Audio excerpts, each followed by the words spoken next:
In Victorian London, you didn't just pay to sleep, you paid to sit up straight all night on a wooden bench while a man with a stick smacked you if your chin touched your chest. Welcome to the penny sit-up, where the desperate handed over their last coin for the privilege of not freezing to death on the street.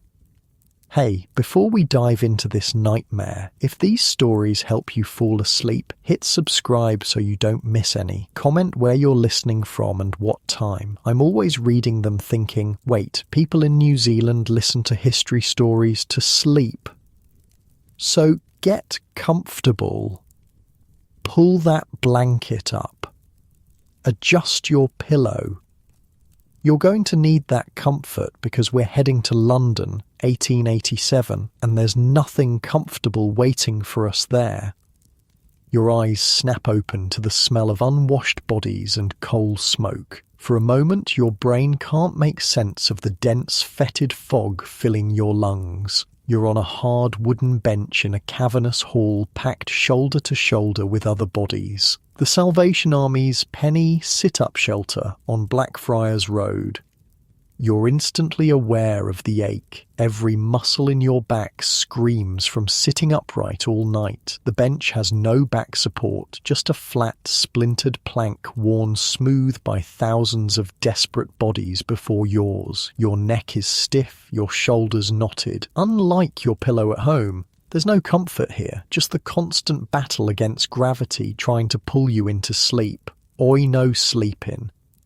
The sharp crack of a stick against the bench beside you jolts your body upright. The monitor, a gaunt man with a face like a disappointed vulture, glares as he passes. His job is simple: make sure no one who paid a penny gets the luxury of actual sleep. That costs extra. I paid my penny fare, mutters the man next to you, a skeletal figure with hands like gnarled roots. Ought to let a man close his eyes for a bleeding minute.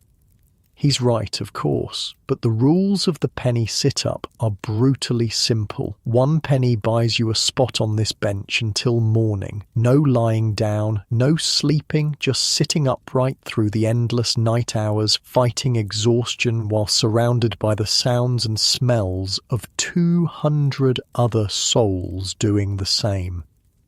The hall stretches before you, dimly lit by a few oil lamps that cast more shadow than light. In the murky darkness, you can make out row after row of benches, each packed with huddled figures. Men mostly, but some women too. Even a few children, though they're supposed to go to separate shelters. Everyone staring vacantly ahead or whispering to neighbours or just staring at nothing with hollow eyes. First time? The man on your other side leans in. His breath smells of gin and rotting teeth, but his eyes are surprisingly kind. You can tell he wasn't born to this life. There's something about the way he holds himself, like he remembers being someone else once. You'll get used to it. Name's William. Used to be a clerk before the cough took me job. He demonstrates with a hacking wheeze that sounds like furniture breaking inside his chest. Been on the streets 3 years now. How do you survive, you ask, genuinely curious. William snorts. Survive? This ain't living, friend. This is just not dying. He gestures around the room. Look at us. London's finest collection of human refuse. He's not wrong. The faces around you tell 100 different stories of downfall. The old soldier with one arm who stares at nothing, still fighting some battle in his head. The young woman with a hollow-cheeked baby hidden beneath her shawl, though children aren't supposed to be here. The once fine gentleman with perfectly polished shoes and a coat that's been carefully mended a dozen times. And the smell. God, the smell. It hits you in waves. Unwashed bodies, damp wool, the sickly sweet odour of disease, the sharp tang of urine from the overflowing bucket in the corner. No one has bathed in weeks. Some haven't bathed in years. In the winter, the Thames freezes and the public baths close. Even in summer, a bath costs money that's better spent on food.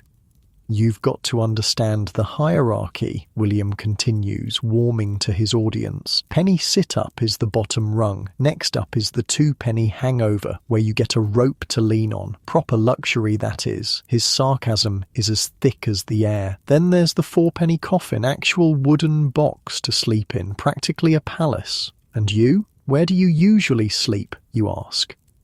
William's face darkens. Whatever I can afford. Some nights, it's the streets, under a bridge if I'm lucky, doorway if I'm not. Those nights, the crushers, police, they'll move you on every hour, can't stop moving, or they'll run you in for vagrancy. So you just walk all night. Unless you want to end up in the workhouse. He spits the word like it's poison. I'd rather die in a ditch than go to the workhouse.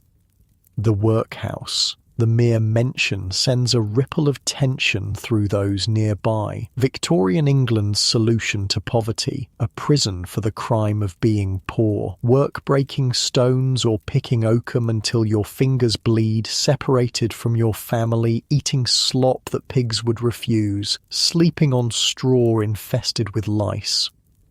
Last winter, William says, voice dropping, there was a woman outside Covent Garden. Crusher told her to move along. She had nowhere to go, see? Newborn baby with her, temperature well below freezing. They found her in the morning, frozen solid on a doorstep in 7 Dials, baby too.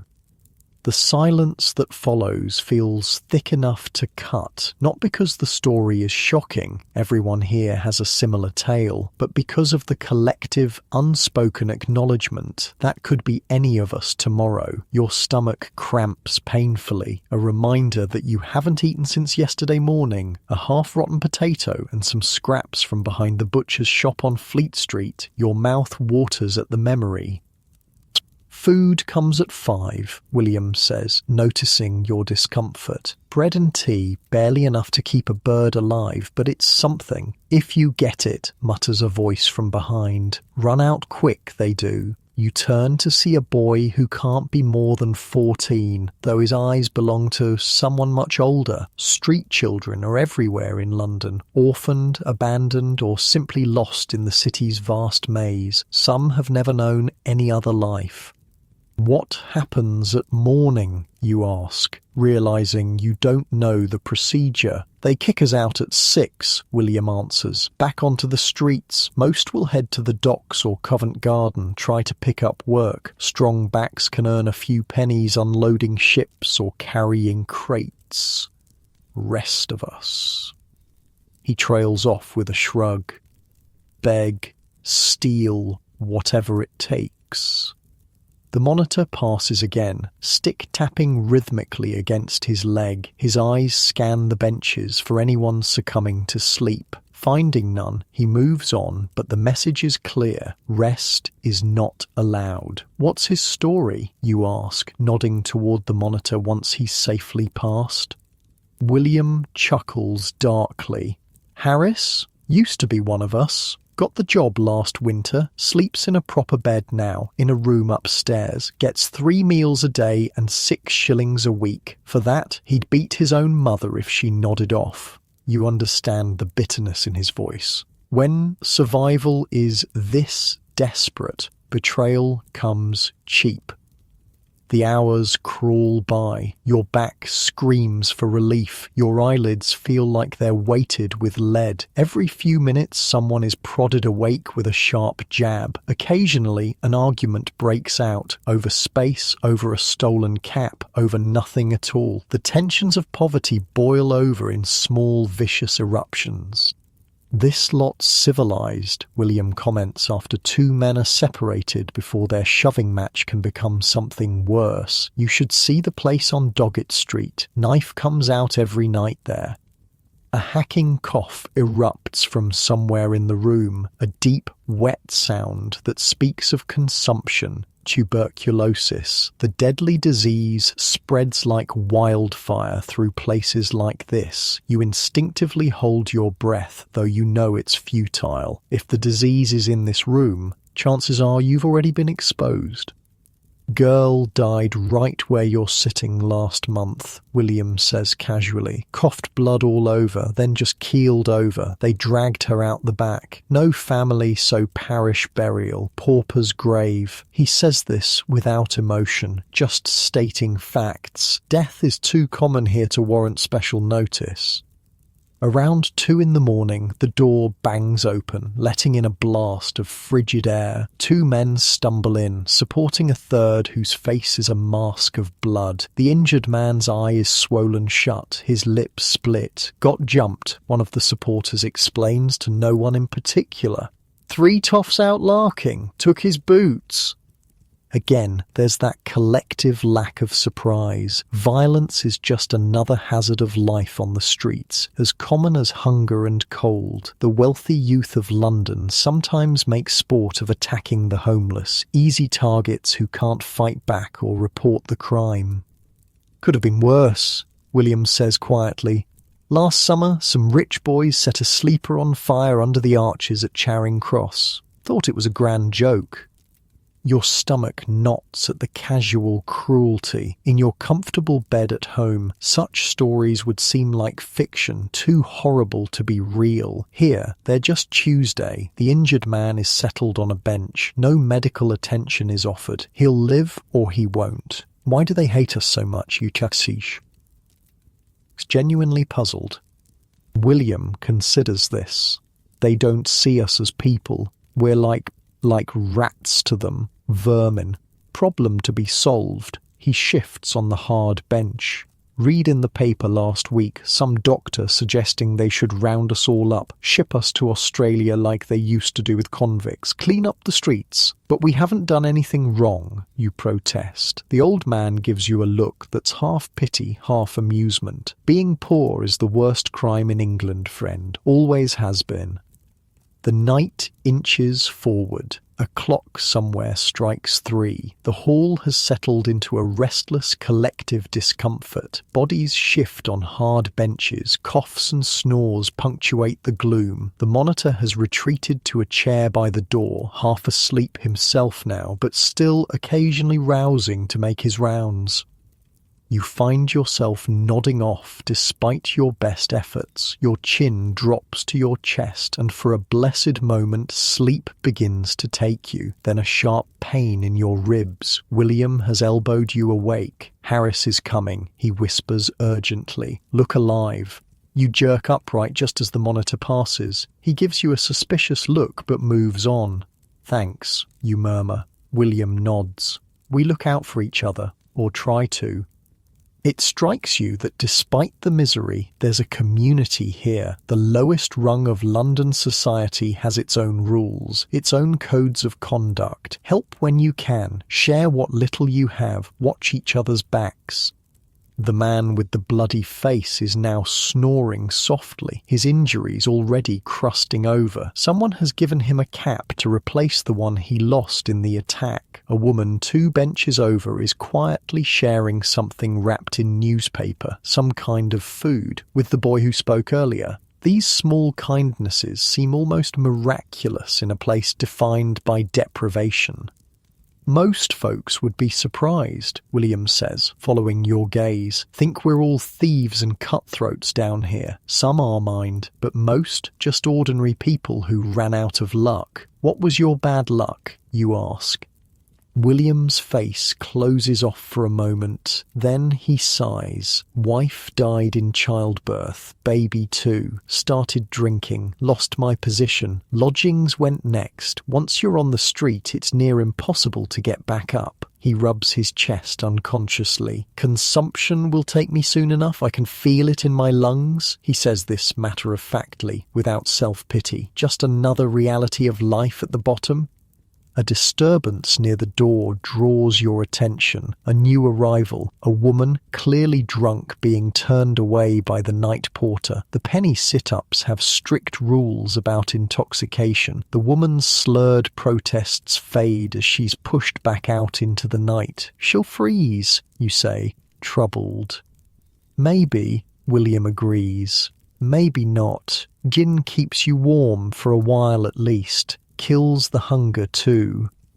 Another hour passes. The hall has grown colder as the night deepens. London winters are damp, the cold seeping into your bones in a way that seems impossible to escape. Your thin clothes do little to keep it at bay. Your feet, in worn boots with holes in the soles, lost feeling hours ago. Around you, people have developed strategies for dealing with the prohibition on sleep. Some stare fixedly at a spot on the wall in a kind of waking trance. Others engage in whispered conversations that require just enough attention to keep them alert. Some simply endure, fighting their body's desperate need for rest moment by moment. Does it get easier, you ask William, getting by on no sleep? He shakes his head. Never gets easier. Just get used to it. Body learns to take sleep in little bits. 5 minutes here, 10 there. Not proper rest, but it keeps you going. A child cries somewhere in the hall, quickly hushed by its mother. Children aren't supposed to be here. There are separate facilities for women with children, but the family shelters fill up fast and nobody wants to turn away a child on a freezing night. The monitors pretend not to notice as long as the children are quiet. Worst part isn't the not sleeping, William continues. It's what it does to your mind after a while. Start seeing things that ain't there, hearing voices. Hallucinations, you supply. Fancy word for going mad, he says with a grim smile. Seen it happen plenty. Man starts talking to people who aren't there. Next thing, he's in Bedlam. Bedlam, the Bethlem Royal Hospital, London's infamous asylum. Another fate worse than death. The air in the hall has grown thicker, harder to breathe. Hundreds of bodies in an enclosed space with poor ventilation. The few windows are sealed against the cold, trapping the miasma of human misery inside. Your lungs labour with each breath.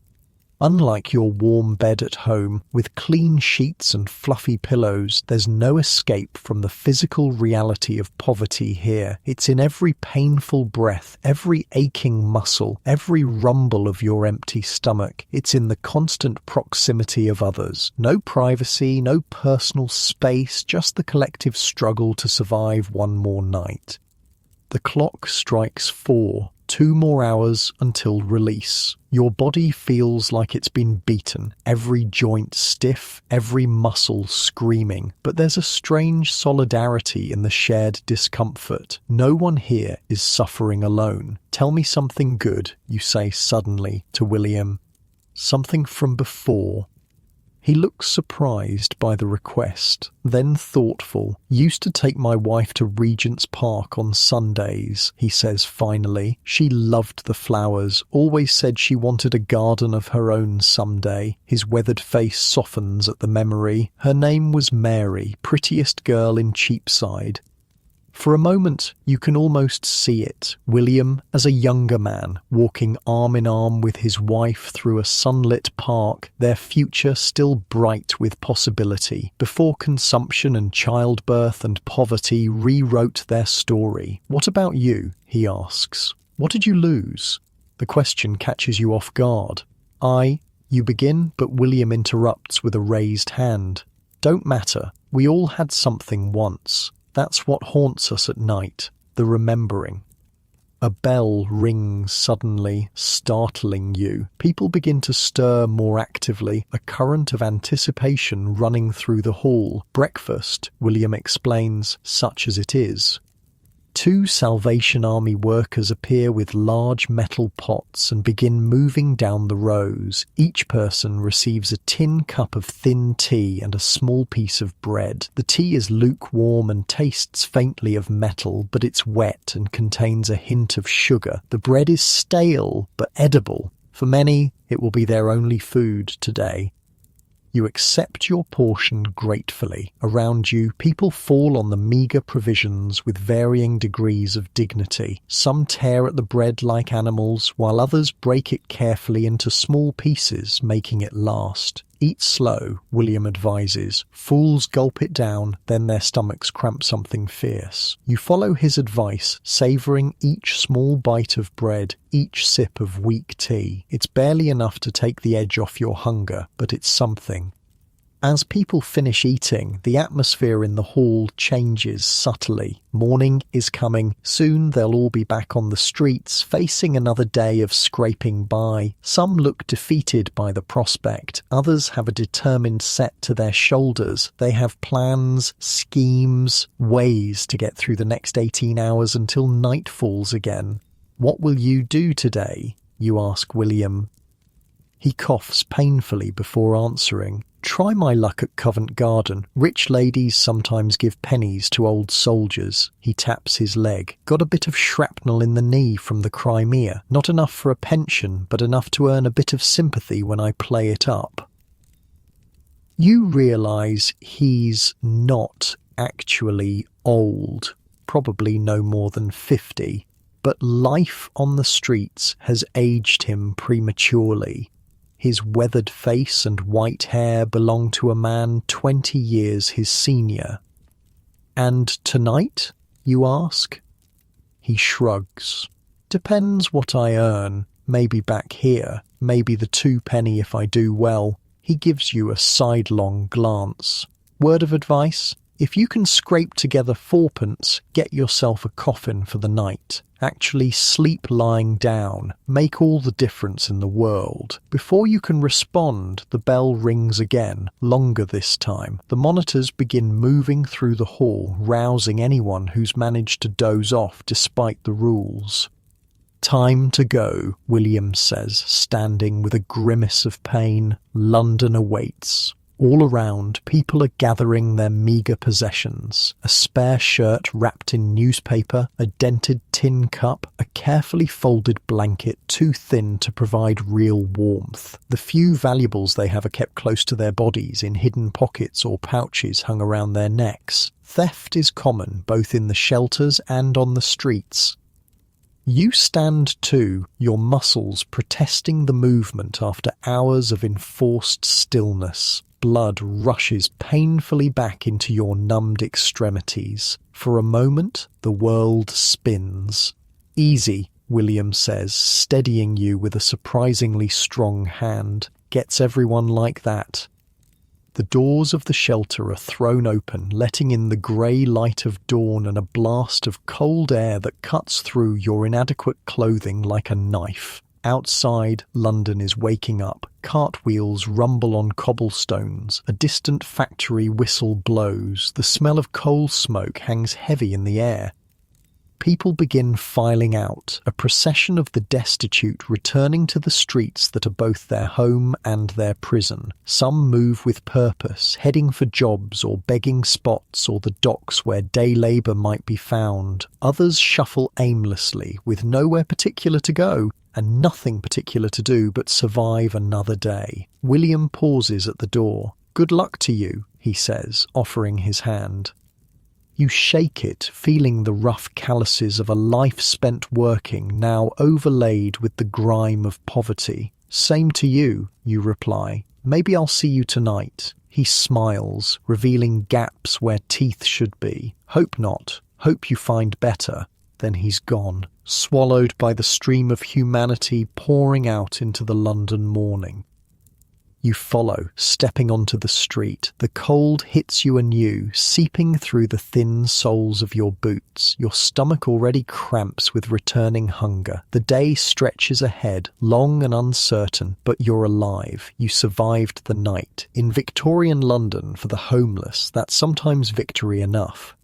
As you stand there, trying to decide which way to go, a passing gentleman in a fine wool coat averts his eyes from your obvious poverty. To him, you're invisible, or worse, a problem, a blemish on his prosperous city. He doesn't see the person you were before, or the person you might still become. He sees only what you are now, one of London's countless homeless, fighting for survival 1 penny at a time. Unlike you in your warm bed right now, listening to this story, the Victorian homeless had no respite, no comfort, no security. Their struggle didn't end with the dawn. It merely changed form, from the battle against sleep to the battle against hunger, cold, disease, and the crushing indifference of a society that saw poverty as a moral failing rather than a social ill. You take a deep breath of the sooty London air and step forward into the day, already thinking about how to earn enough for tonight's shelter, perhaps the 2-penny hangover, where at least you can lean on a rope, or, if fortune smiles, the 4-penny coffin with the luxury of lying flat. 1 step at a time. 1 penny at a time. 1 night at a time. That's how survival works when you're sleeping rough in Victorian London. You stumble away from the penny sit-up with William's advice ringing in your ears. The streets of London are already teeming with life despite the early hour. Carts rumble by laden with goods, street vendors call out their wares, and factory workers trudge to their 14-hour shifts. And everywhere, the invisible army of the homeless weaves through it all. Your stomach cramps fiercely. The tea and stale bread from breakfast are long gone, burned up by your body's desperate need for fuel. You need to earn some coins today, or you'll be sleeping under a bridge tonight. Oi, you, a burly man loading crates outside a warehouse beckons you over. Need a pair of hands for the morning, 6pence for 4 hours.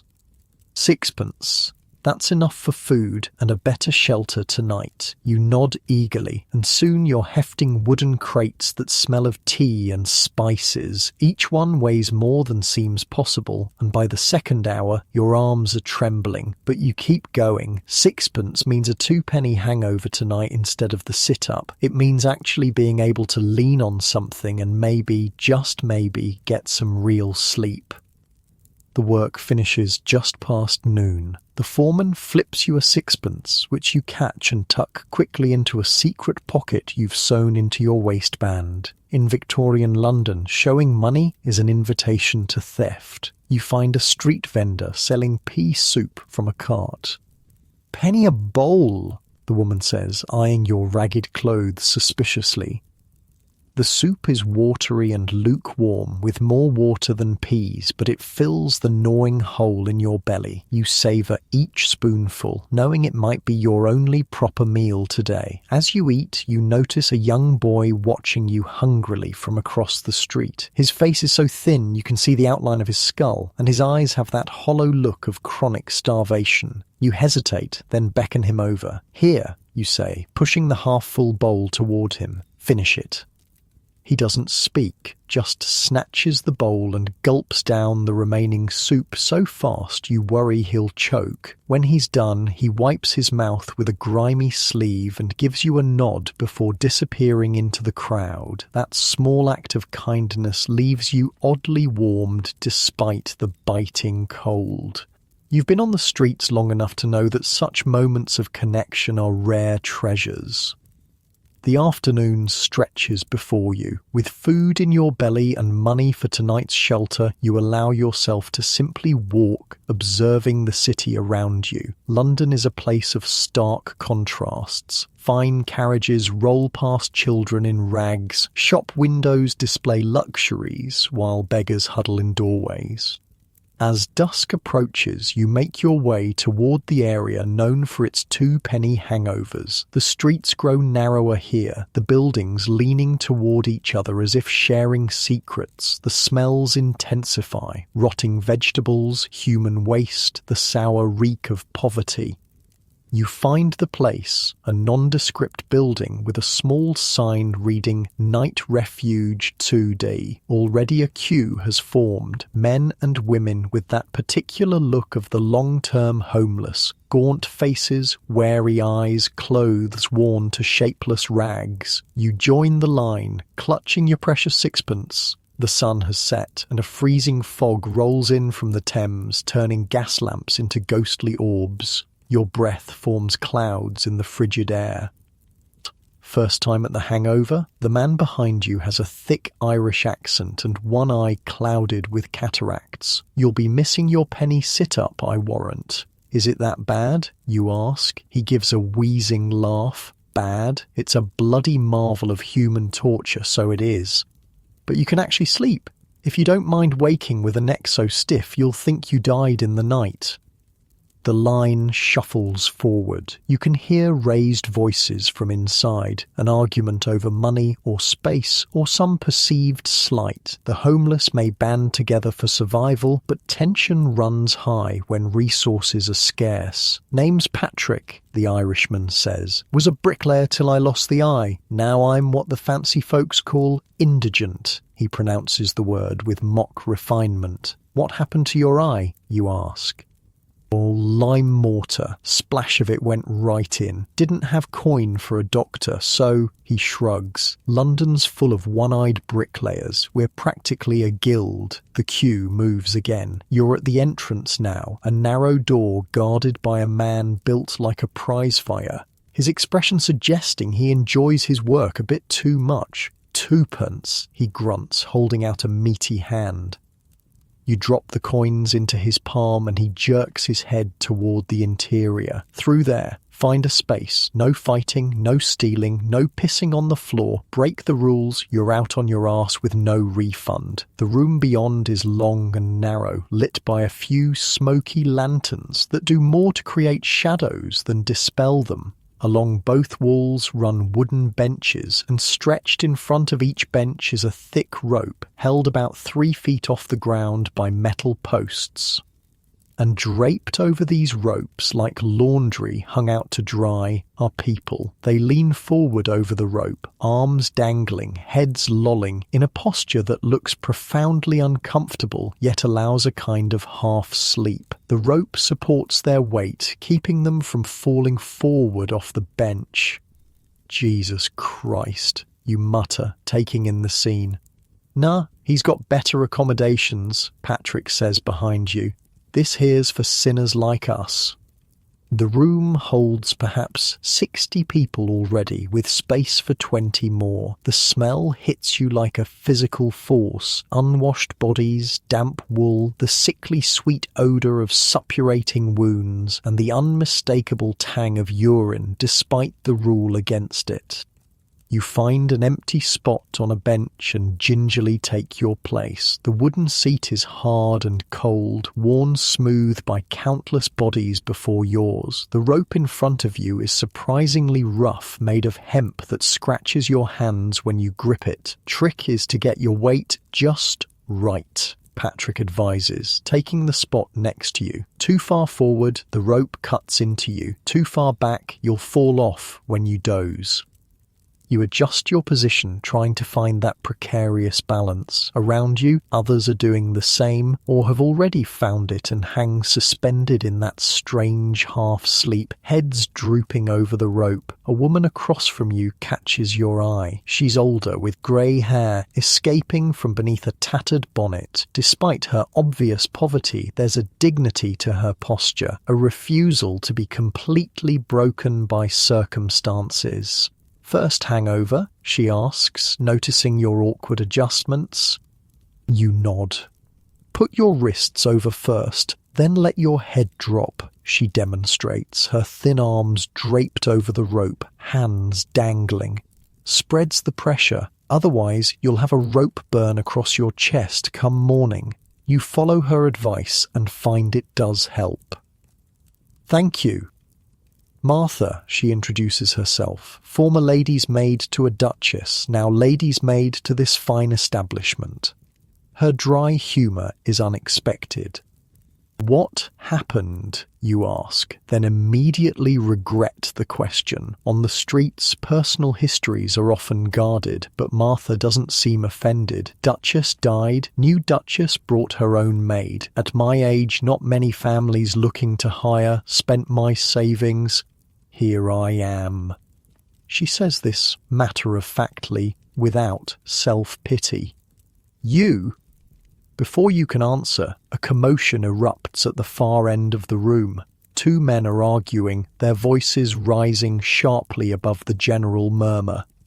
"That's my spot, been sitting there every night this month," one shouts. "Don't see your name on it," the other sneers. "Move along, Grandad." The first man, indeed elderly, stands his ground. "I'm not moving. You can find another spot." The second man, younger and clearly stronger, smiles unpleasantly. "Well then."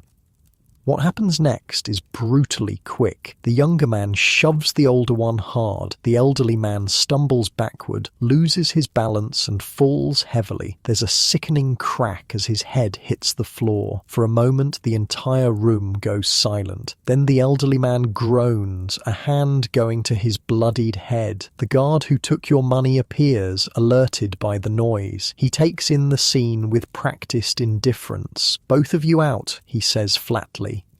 "But he pushed me," the elderly man protests weakly from the floor. "Don't care. No fighting. Rules are rules." The younger man smirks, but his triumph is short-lived. "You too," the guard says to him. "Out." "I paid my tuppence," the young man protests. The guard steps closer, using his considerable bulk as a threat. "Want to make it harder than it needs to be?"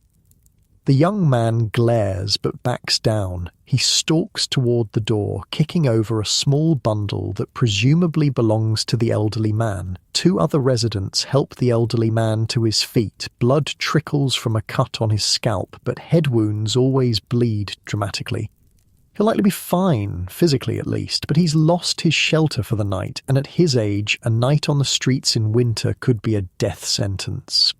As they help him to the door, the elderly man looks around the room, his eyes finding yours for a brief moment. The naked despair in them strikes you like a physical blow. This is what it means to be homeless in Victorian London. Complete vulnerability with no recourse, no protection, no justice.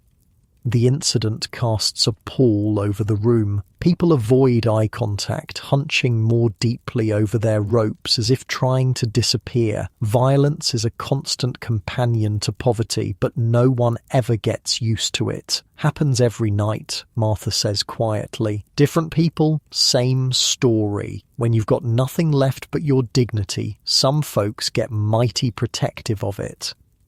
Your position on the rope is growing increasingly uncomfortable. The hemp digs into your wrists and chest. Your back aches from the unnatural posture, and yet, incredibly, people around you are managing to sleep this way. Their breathing deepens, occasionally punctuated by snores or muttered words from dreams.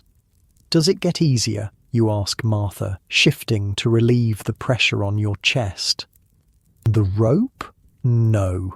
She gives a small, sad smile, but the desperation to sleep eventually wins out over the discomfort. As if to demonstrate, her eyelids droop, and within moments she's drifted off, her body somehow finding equilibrium draped over the rope. It looks about as comfortable as sleeping on a clothesline, but exhaustion is a powerful force.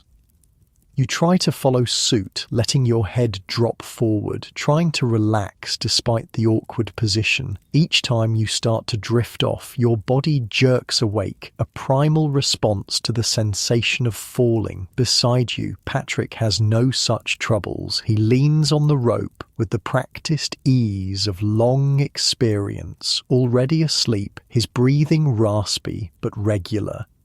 The hours crawl by. The lanterns burn lower, casting the room in deepening shadow. Outside, you can hear the occasional clip-clop of hooves or shout from a late-night reveller, but London's daytime roar has subsided to a murmur. Your discomfort intensifies as the night wears on. Your neck develops a crick that sends shooting pain down your spine. Your wrists, bearing much of your weight against the rope, grow raw and chafed. Your legs cramp from the awkward seated position. But around 3 a.m, something strange happens. Your exhaustion finally overwhelms your discomfort, and you slip into a state that's not quite sleep, but is no longer fully awake. It's a twilight consciousness where time loses meaning. Images flicker behind your eyelids. Memories, dreams, hallucinations born of exhaustion. You see William from the penny sit-up, but in your dream state, he's young again, walking through Regent's Park with his wife. You see the hungry boy who took your soup, but he's clean and well-fed, running through sunlit streets. You see yourself as you once were before whatever circumstances brought you here. A sharp pain jolts you back to full consciousness. Something has bitten you, a louse or a flea most likely. The two-penny hangover, like all cheap lodgings, is infested with vermin. They crawl through the wooden benches, nest in the rope, feast on the captive bodies, provided for their midnight meal. You scratch furiously at your neck, feeling the raised bump of the bite. It's far from the first, and your skin bears the evidence of nights spent in places like this, a constellation of red marks and scabs from constant bites. Don't scratch, Martha advises, apparently awake again. Makes them worse. How do you stand it, you ask, trying not to think about the insects that are undoubtedly crawling through your clothes right now, laying eggs in the seams that will hatch into a new generation of parasites. No choice, is there? She replies pragmatically. Besides, they're equal opportunity biters. Bite the rich same as the poor, given the chance. I find that thought rather comforting. Her perspective surprises a laugh out of you. Trust Martha to find class equality in the feeding habits of parasites. Around you, others are stirring, driven from their precarious sleep by similar discomforts, bites, cramps, the increasingly unbearable pressure of the rope. A man down the bench has developed a hacking cough that sounds like furniture breaking inside his chest. Another rocks slightly, muttering to himself, perhaps caught in some nightmare or simply driven to the edge of sanity by chronic exhaustion. Knew a fellow once, Patrick says suddenly, apparently awake as well. Slept like this for 2 years straight. Neck got permanently bent, couldn't straighten up if he tried, walked around looking at his shoes for the rest of his life. What happened to him, you ask? Walked straight into the Thames one foggy night. Couldn't see where he was going on account of always looking down. Patrick chuckles at his own dark humour. Least that's what I heard.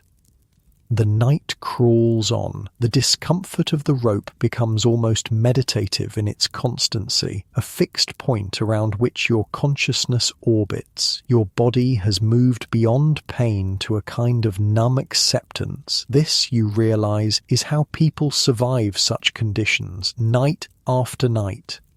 The body adapts. The mind detaches. You endure because the alternative is worse. Around 5 a.m, a new sound penetrates the fog of your half-sleep. The scrape of a blade on wood. You open your eyes to see a wiry man moving from post to post, a knife in his hand. For a confused moment, you think it's some kind of attack. Then you realize he's cutting the ropes. Morning call, Patrick mutters beside you.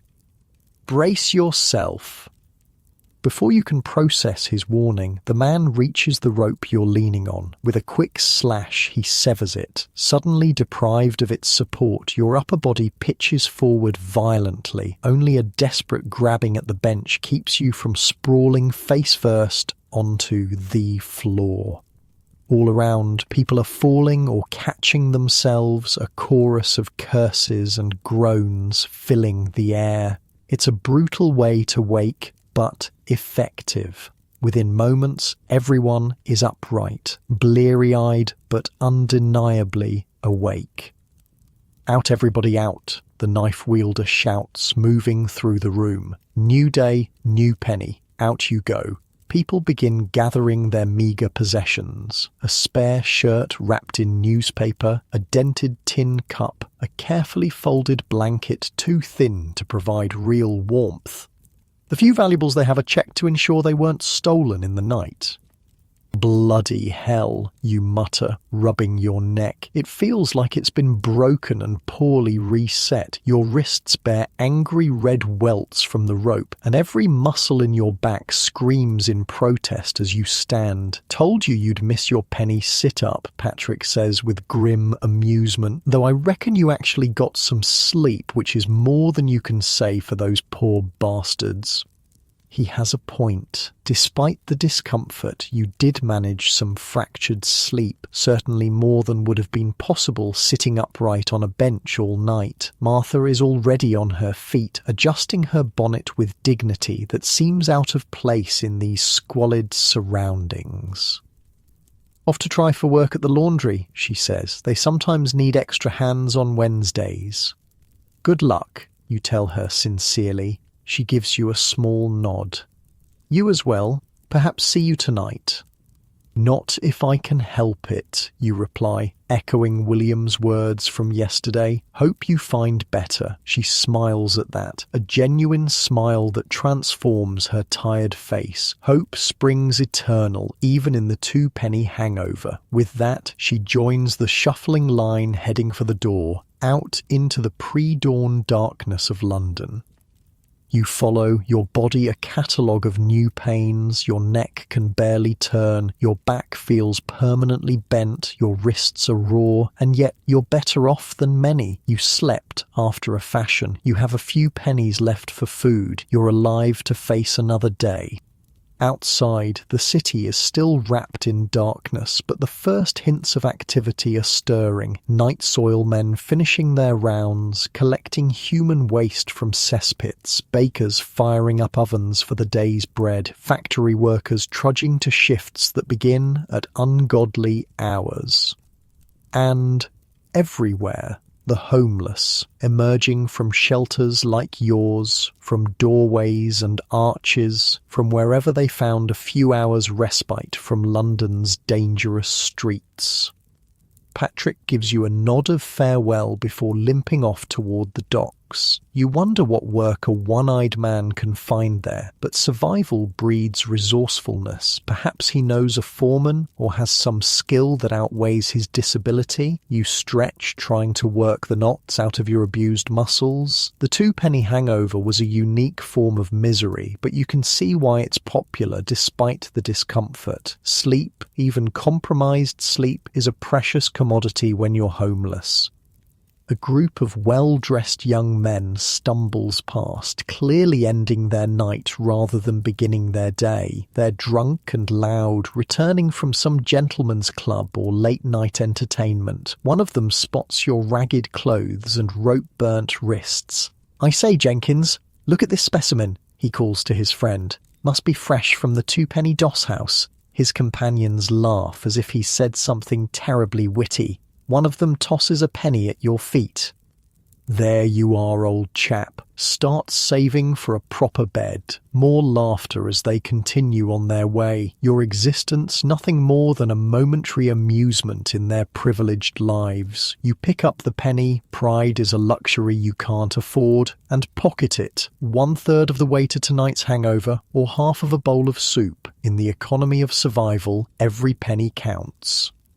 The sky is lightening now, the dark blue-black giving way to grey. Another day begins in London, a city of stark contrasts, extreme wealth alongside desperate poverty, often separated by nothing more than a street or a wall. You set off in search of work or charity, or some opportunity to earn enough for shelter tonight. Your body aches from the rope, your stomach already cramps with returning hunger, and your clothes are inadequate against the biting cold. But as you move through the awakening streets, you find yourself thinking of Martha's words. Hope springs eternal, even in the two-penny hangover. In Victorian London, for the homeless, sometimes hope is the only currency that never runs out. Unlike your comfortable position right now, with your head on a soft pillow and warm blankets surrounding you, the homeless of Victorian London never knew such luxury. Each day was a struggle for survival, each night a battle against the elements and exhaustion. The next rung up from the two-penny hangover was something both better and stranger, the four-penny coffin. If you could scrape together 4 pennies, you could actually lie down flat in a wooden box for the night, a coffin-shaped box that gave the accommodation its macabre name. For those with 4 pennies to spare, it was the height of luxury, a chance to sleep lying down, to give the body a few hours of proper rest before returning to the daily struggle for survival on London's unforgiving streets. Fortune smiles on you the next day. A brewery needs extra hands to move barrels, and the foreman takes a liking to your willingness to work without complaint. By mid-afternoon, you've earned a whole shilling, 12 pennies, and your body hums with the unfamiliar sensation of possibility. You're a decent worker, the foreman says, counting coins into your palm. Come back tomorrow, might have more for you. You nod eagerly, closing your fingers around the small fortune, 12 pennies. Enough for food, enough for shelter, enough for the night's holy grail, a 4-penny coffin. The name alone makes your skin crawl, but among the homeless of Victorian London, the 4-penny coffin is spoken of with reverence, a chance to sleep lying flat. A wooden box, yes, shaped disturbingly like its namesake, but still horizontal rest after days of sitting upright or hanging over ropes. You treat yourself to a meat pie from a street vendor, a luxury at 2p, but your body craves protein after days of thin soups and stale bread. The pie is mostly gristle and suspicious lumps in gravy, but it's hot and filling. You eat slowly, savouring each bite, watching people hurry past in the gathering dusk. A child stops to stare at you, a well-dressed boy of perhaps 8 holding his mother's hand. "Mama, why is that man so dirty?" he asks loudly. The woman jerks him away. "Don't look at such people, Charles," she hisses, not quietly enough. "They're not like us." You've grown used to such reactions in your ragged clothes, with dirt ground into your skin and your hollow-cheeked hunger. You're barely human to them, a problem to be avoided, a blight on their prosperous city. But today, with coins in your pocket and a full belly, their disdain rolls off you like water. Tonight, you'll sleep in a 4-penny coffin, the closest thing to a bed you've known in months. As darkness falls, you make your way to the Salvation Army shelter on Whitechapel Road. This one's different from the penny sit-up or the 2-penny hangover. It costs more, but offers what passes for luxury among London's homeless, the infamous coffin beds. The building is larger than the others, with an actual queue forming outside. You take your place, stamping your feet against the cold. The man ahead of you has a hacking cough that makes your chest hurt just listening to it. "First time in the coffins?" he asks between spasms. Noticing your nervous glance at the shelter, you nod.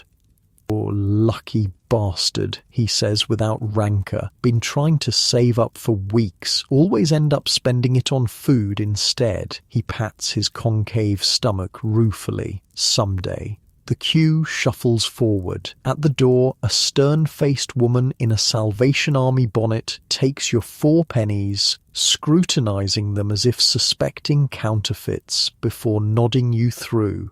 Straight ahead, second door. No smoking, no drinking, no fighting, out by 6 sharp. The corridor beyond is narrow and dim, lit by gas lamps turned low to save fuel. The floor creaks beneath your feet, wooden boards worn smooth by countless footsteps. The second door stands open, revealing the sleeping hall beyond. You stop dead in the doorway, taking in the sight. The room is vast, stretching away into shadows, and filling it, row after row, are the coffins, wooden boxes, each about 6 feet long and 2 feet wide, arranged in tight formation across the floor, in the dim light, with people already lying in many of them. The resemblance to a morgue is unnervingly strong. "Keep moving," grunts a voice behind you. "Some of us want to get to bed." You step inside, moving cautiously between the rows. Each box is identical. Raw wood, unvarnished, with a thin layer of straw at the bottom. No pillow, no blanket, though some occupants have their own ragged coverings clutched around them. Near the centre, you spot an empty coffin and make your way toward it. The wooden sides rise about 8 inches above the floor, just enough to create the unsettling coffin-like appearance, but low enough to step over easily. You hesitate for a moment, then climb in. The sensation is indescribable. After nights spent sitting upright or hanging over a rope, the simple act of lying flat feels like an impossible luxury. Your spine straightens, your neck relaxes, your legs extend fully for the first time in days. Despite the hard wood beneath you and the musty straw that tickles your neck, it feels better than any feather bed. Heaven, ain't it?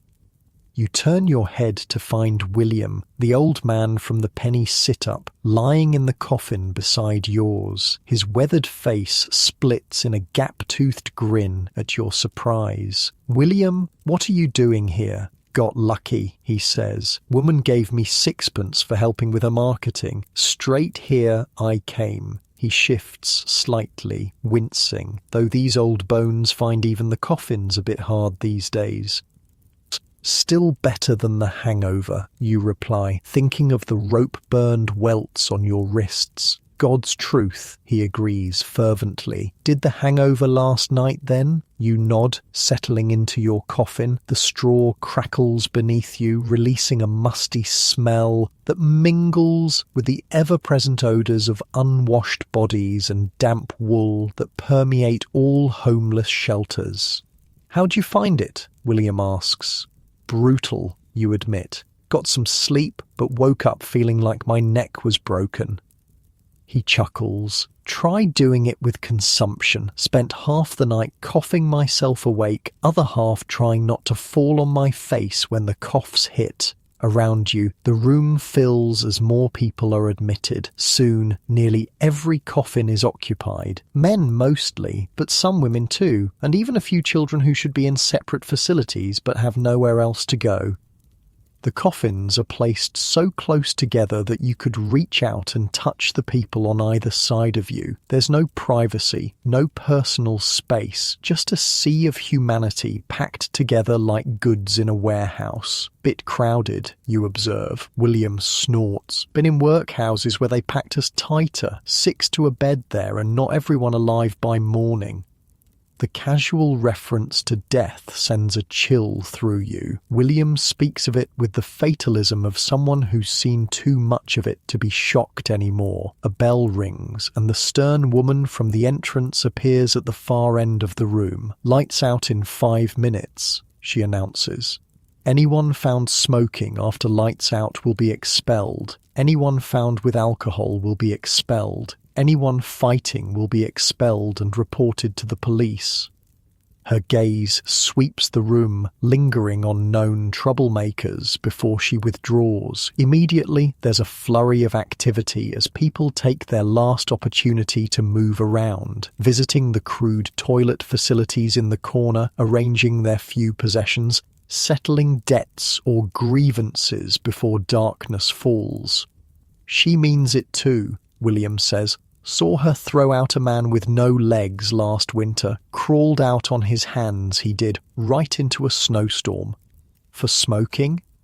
"For existing too loudly, more like. These places got their rules. Break 'em, you're out no matter how desperate you are." The gas lamps dim to almost nothing, leaving the room in near darkness. The only light comes from a single lamp near the door, where a night watchman sits on a stool, arms folded, keeping an eye on the room.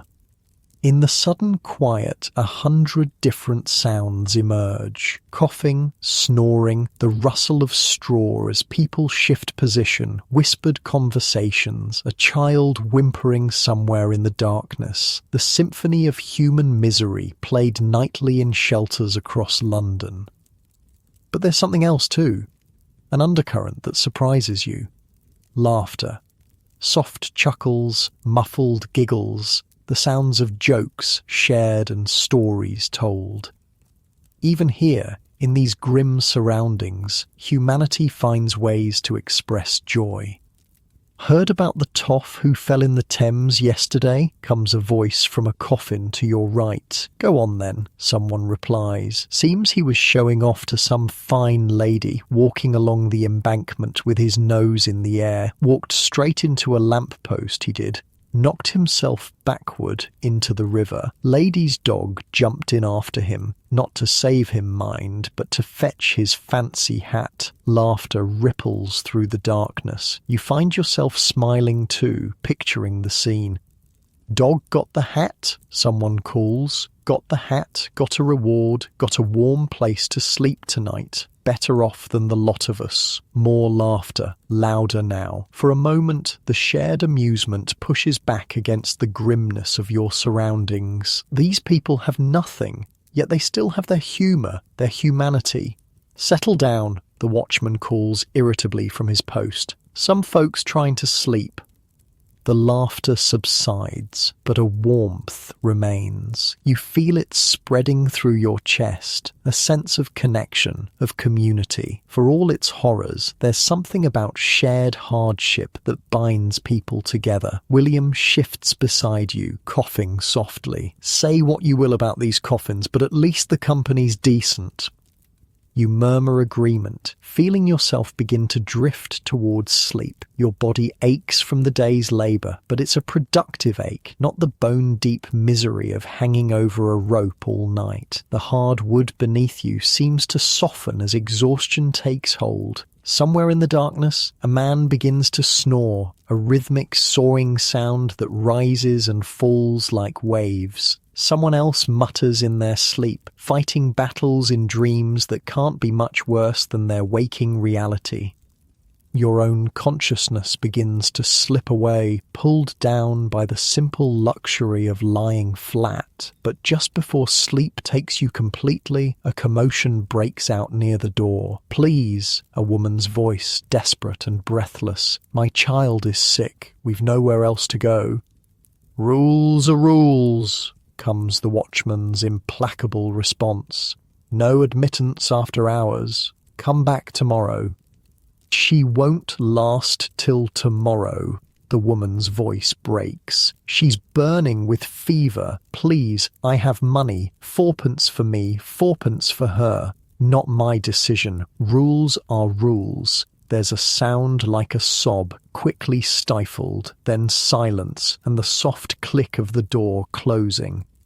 Around you, people stir restlessly, disturbed by the exchange. No one speaks, but you can feel the collective tension, the shared knowledge that each of them is one misfortune away from being that woman, turned away when most desperate. "She'll try the hospital next," William whispers. "Won't take her either, not without proper references. Poor kid."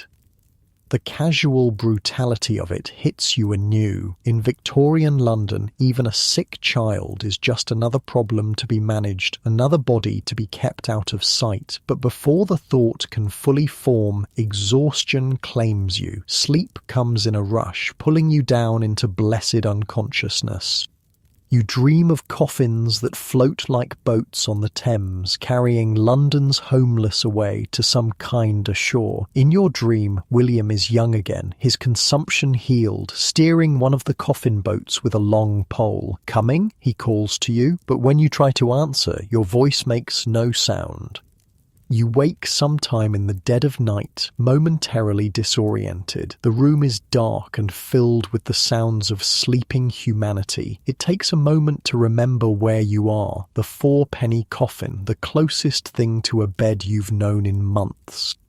Beside you, William sleeps fitfully, his breathing laboured and wet-sounding. Even in sleep, the consumption gives him no peace. You wonder how long he has. Months, weeks, days, and what will happen when the end comes. A pauper's grave, unmarked and unmourned. One more statistic in London's grim mortality tables.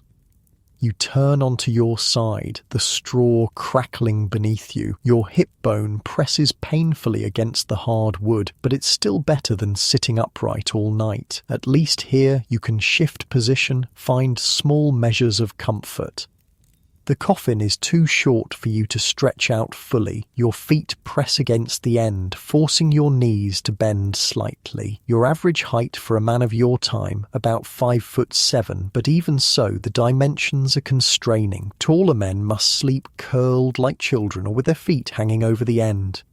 A sharp pain in your ribs makes you slap reflexively at your side. Your fingers come away wet, blood. Bedbug. The straw in these coffins harbours all manner of vermin, lice, fleas, bedbugs, and worse. You've been bitten before, will be bitten again. It's part of the price of shelter. Gets under your skin, don't it? Comes a whisper from the coffin on your other side. Not William this time, but a younger man with a Cockney accent thick as treacle. The bugs, I mean. Get in your clothes, in your hair. Never really get rid of them, even when you get back on your feet. You sound like you know, you whisper back. A soft chuckle. Been up and down more times than a sailor's wife. Name's Jack. Used to be a printer before the machines came in. Now I do whatever comes to hand. And you've gotten out of places like this 3 times now. Find work, get lodgings, save a bit. Then something happens. Sickness, accident, bad luck, back to the bottom of the heap. There's no self-pity in his voice, just a weary acceptance. But I'll climb back up, always do. His resilience impresses you. 3 times fallen, 3 times risen. Most never make it up even once. What's your secret, you ask? In the darkness, you sense rather than see his shrug. No secret, just keep moving, like one of them sharks. Stop swimming, you die. It's as good a philosophy as any for surviving in the brutal world of Victorian poverty. Keep moving, keep trying, stop, and the city will swallow you whole. A coughing fit seizes William, violent enough to shake his entire coffin. He sits up, hacking and wheezing, each breath a battle. "You all right, mate?" Jack asks with genuine concern. William can't answer, can only cough, deep, racking spasms that sound like something is tearing inside him. Finally, the fit subsides, leaving him gasping and spent. He spits into a rag, and even in the dim light, you can see the dark stain of blood. "Bad tonight?" he manages, voice raspy. "Had a cousin went the same way," Jack says quietly. "Consumption's a bastard." William nods weakly, lying back down. "Won't be long now. Can feel it in my chest, like drowning, but slower." The matter-of-fact way he speaks of his approaching death disturbs you, not because it's callous, there's no room for sentimentality when you're sleeping in a coffin, but because of what it represents. In this world, a man can die by inches in plain sight and society simply looks away. "When I go," William says suddenly, "take my boots, good leather them, resoled last year." The unexpected bequest startles you. "I can't." "Don't be daft," he cuts you off. "I'll not need 'em where I'm going, and they're too good to waste. Promise me." You swallow hard. "I promise." Satisfied, he settles back, pulling his thin coat tighter around him. Within minutes, his breathing steadies as he falls back into uneasy sleep. "Decent of him," Jack comments. "Most valuable thing he owns, them boots."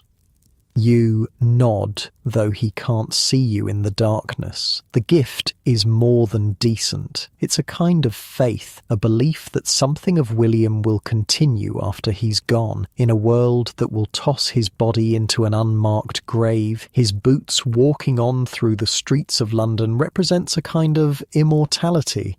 Sleep is elusive after that. You lie awake, listening to the sounds of the room, snores, coughs, muttered dreams, the occasional cry of night terror. Outside, a church bell tolls 3 times, 3 in the morning, the darkest hour. You think about Jack's philosophy. Keep moving, like a shark. It's exhausting to contemplate the endless struggle just to stay in place, the knowledge that one misstep could send you spiraling down to places even worse than this.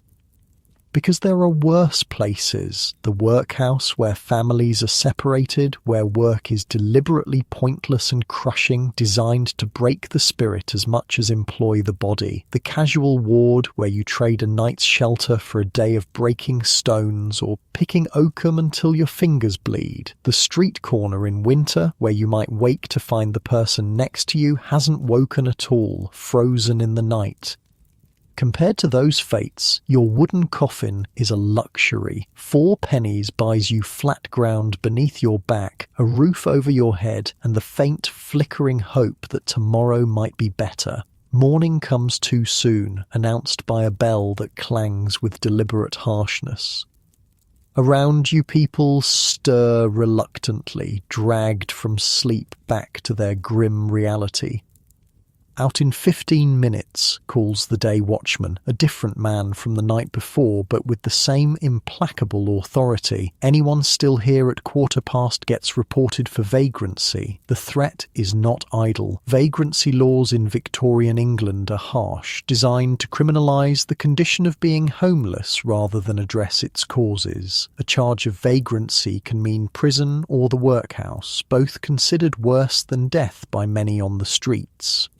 You sit up, your body protesting after hours on the hard wood. Still, you feel better rested than you have in days. Beside you, William struggles to rise, his breathing laboured. Here, you offer him your arm for support. He grips it with surprising strength, pulling himself upright. Thanks, lad. Old bones don't want to move this morning.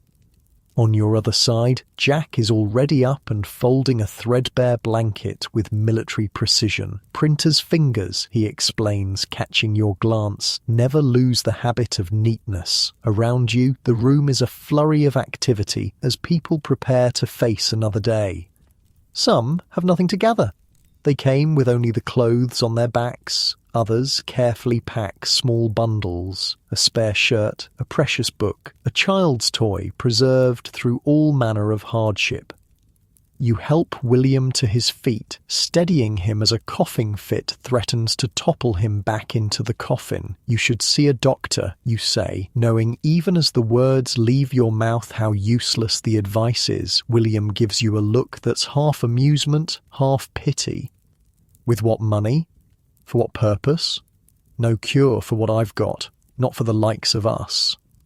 He's right, of course. Medical care for the poor in Victorian London is virtually non-existent. Hospitals require recommendations and often payment. Doctors won't treat those who can't pay. For the homeless, illness is simply one more burden to bear until it eventually kills them. The 3 of you join the shuffling line heading for the door. You, William, and Jack, an unlikely trio formed by the random chance of adjacent coffins. Outside, the morning is grey and drizzling, a fine mist that soaks through clothing more effectively than a downpour. Off to try the docks, Jack announces. Always need strong backs there. And you? You ask William, concerned about his ability to survive another day on the streets in his condition. He shrugs. Same as always. Find a dry spot, try to stay warm, see if I can't beg enough for tonight's bed. Come with me, you suggest impulsively. The brewery might need 2 hands, not just one. William shakes his head. Kind of you, but I'd slow you down. Better on my own. He pats your arm. Don't worry about old William. Survived this long, haven't I? There's nothing you can say to that. In this world, each person's survival is ultimately their own responsibility. Charity extends only so far when everyone is one step from disaster. Good luck then, you tell him. Maybe see you tonight. Maybe, he agrees, though something in his eyes suggests he doesn't believe it. Keep moving, Shark Boy. This with a nod to Jack, who grins at the nickname. Then he's gone, shuffling away into the drizzle, a solitary figure bent against the weather and the weight of his illness. He won't last the month, Jack says quietly beside you. Seen it too many times. Nothing to be done? Jack shrugs. Not in this world. Maybe the next will be kinder to him. He adjusts his cap. Right then, I'm for the docks. You? Brewery, if they'll have me again. Good luck to you. He offers his hand, and you shake it. Maybe see you in the coffins tonight. Hope not, you reply with the traditional response. Hope you find better. He laughs. Always hoping, us lot. It's what keeps us moving. Then he too is gone, striding purposefully toward the Thames where ships from around the world unload cargo that needs strong arms to move it. You stand alone in the drizzle, considering your options. The brewery isn't far, and if they take you on again, that's another shilling, another night in the coffins, another day's food. If not, you'll need to find work elsewhere, or beg, or go hungry. The endless calculations of survival occupy your mind as you begin walking. 4 pennies for shelter, 2pence for food if you're careful, a penny for tea to warm your insides, always counting, always planning, always one misfortune away from disaster. But as you navigate the awakening streets of London, you find yourself thinking of Jack's words, always hoping. It's what keeps us moving. Hope is a luxury that costs nothing, yet remains out of reach for many, but not for you, not today. Today you have work to seek, pennies in your pocket, and the memory of a night spent lying flat, a simple comfort that felt like unimaginable luxury. In Victorian London for the homeless, sometimes that's enough to keep going. One more day, one more night, one more chance that tomorrow might be better. Unlike your warm bed now, with its soft mattress and clean sheets, the 4-penny coffin was a stark reminder of the fragility of human dignity. Yet even there, in wooden boxes packed side by side on a cold floor, people found ways to share stories, to laugh, to form connections in the darkness. The lesson of the 4-penny coffin wasn't just about survival, it was about the resilience of the human spirit in the face of crushing hardship, about finding hope in the smallest comforts and strength in the briefest moments of connection. But for those who couldn't even afford 4pence for a coffin, life was harder still. They were the lowest of London's poor, the crawlers who could barely muster the energy to move from place to place, subsisting on scraps and charity, sleeping wherever they could find shelter from the elements and the law. The brewery has no work for you today. The foreman shakes his head regretfully. Tomorrow maybe, big shipment coming in. You nod and turn away, trying to ignore the sinking feeling in your gut. No work means no money. No money means no shelter tonight. Back to the streets where the police move you on hourly and sleep comes in dangerous snatches between their rounds.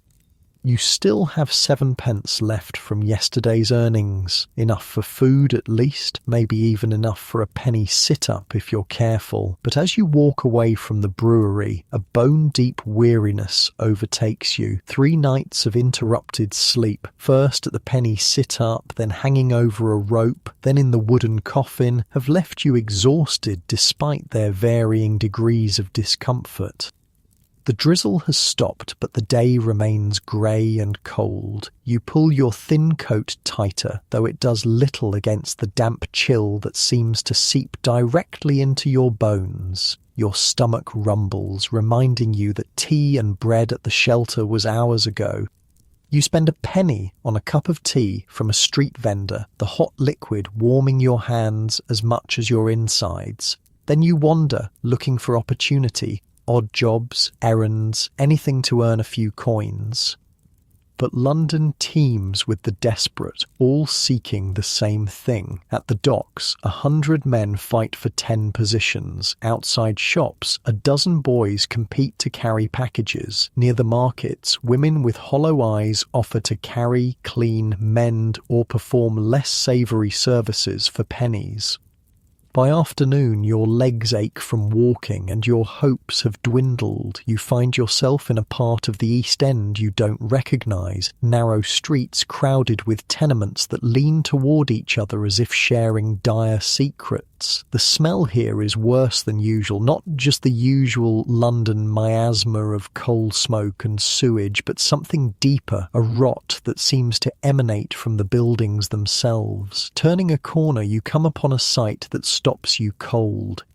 She sits with her back against a wall, so still you might think her dead, if not for the occasional slow blink. A woman of indeterminate age. She could be 40 or 70, impossible to tell beneath the grime and exhaustion etched into her face. Her clothes are little more than rags sewn together, layers upon filthy layers. Beside her sits a small bundle wrapped in a shawl that you realise with a shock is a baby.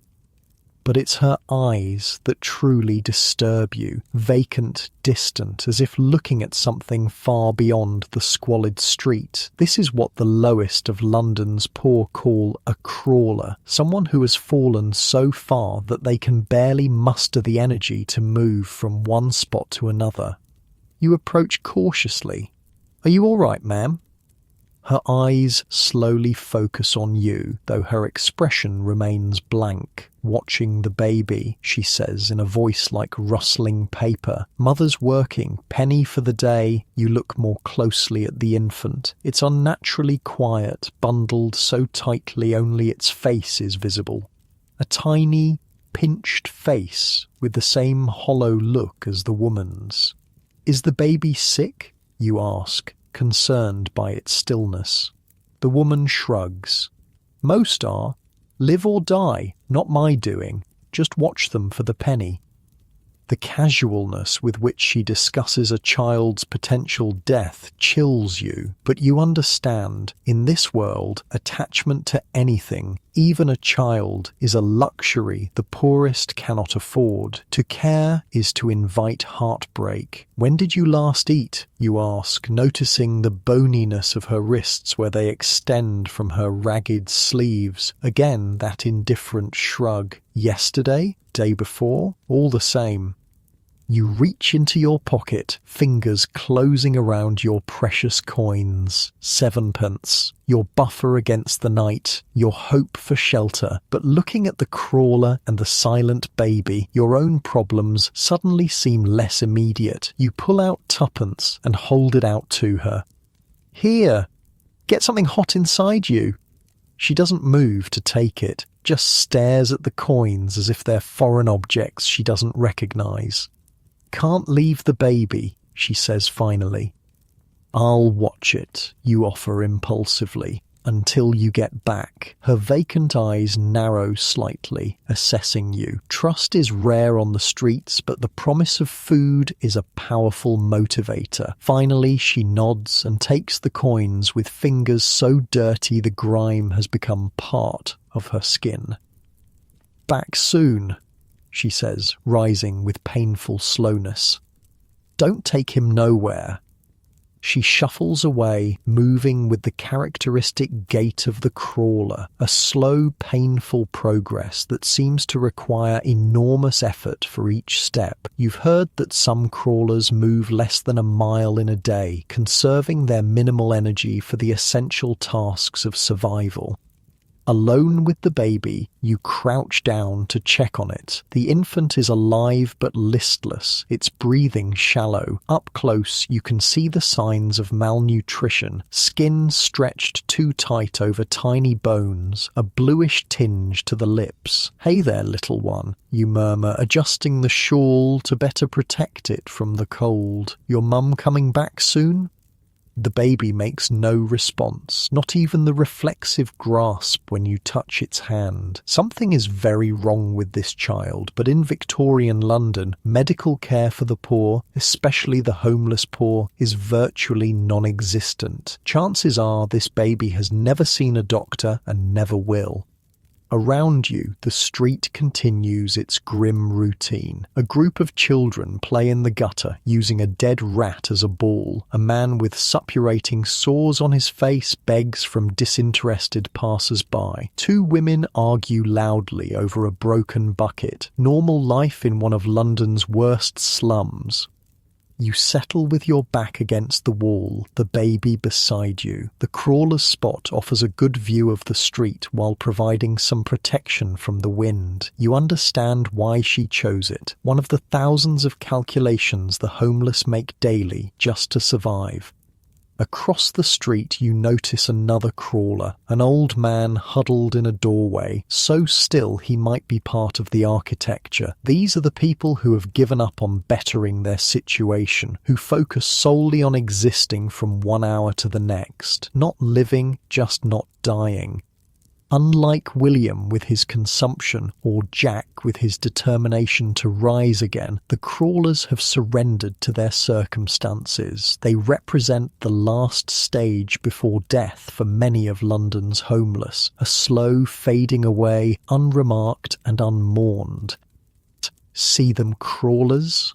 A voice startles you from your thoughts. A boy of perhaps 12 stands nearby, thin as a rail with sharp eyes that miss nothing. They don't last long once they stop moving, like sharks they are. Stop swimming, they die. Jack's words from the night before echo in your mind. Keep moving, like a shark. You from around here? You ask the boy. He nods. Born and bred in the East End, me. Know every brick and rat by name. He eyes the baby suspiciously. That yours? Or no, just watching it for someone. He snorts. Crawler's got you doing her job while she drinks your pennies, won't see her again till the gin's gone. The cynicism from one so young doesn't surprise you. Street children grow up fast or don't grow up at all. What's your name, you ask? Ned, he says, then gestures at the baby. That one won't last the week. Way it looks. Blue around the mouth already. His casual assessment of the infant's impending death shocks you, though you'd noticed the same symptoms yourself. Isn't there somewhere it could get help? A hospital or charity? Ned laughs, but there's no humour in it. Hospitals want references and money. Charities want deserving cases, clean, sober women with hard-working husbands fallen on temporary bad luck, not crawlers with gin habits and babies that don't even have names. It's a harsh assessment but likely accurate. Victorian charity is heavily moralised. Help is given to the deserving poor who match middle-class notions of propriety and industriousness. The truly desperate rarely qualify. So no one helps them? You persist. Ned shrugs. Some try. Church, missions, Salvation Army. But there's too many, aren't there? Can't save everyone. System's not built for it. With that bit of street philosophy, he saunters away, already scanning for opportunities. A dropped coin, an unwatched pocket, an errand he might run for a penny. You sit with the baby, waiting for the crawler to return. Minutes stretch to an hour. The infant stirs occasionally, but makes no sound, too weak even to cry properly. Just as you're beginning to think Ned was right about the woman not returning, she appears at the end of the street, moving with that same painful slowness. But her progress is steady, and when she reaches you, you see she's carrying a small bundle. Got bread, she says, settling back into her spot with excruciating care. And tea. She unwraps a crust of bread and a small bottle of tea, both purchased with your tuppence. The baby needs milk, you say gently, and a doctor. She gives you a look that's equal parts exhaustion and scorn. Where am I to get money for that? Lucky if we eat at all. You can't argue with her logic. The cost of milk, let alone a doctor, is far beyond the means of someone who spends her days sitting against a wall, watching other people's children for pennies. Has it got a name? The baby? She shrugs. Mother calls it M. Short for Emma, or Emily maybe. Don't know. And yours? Your name?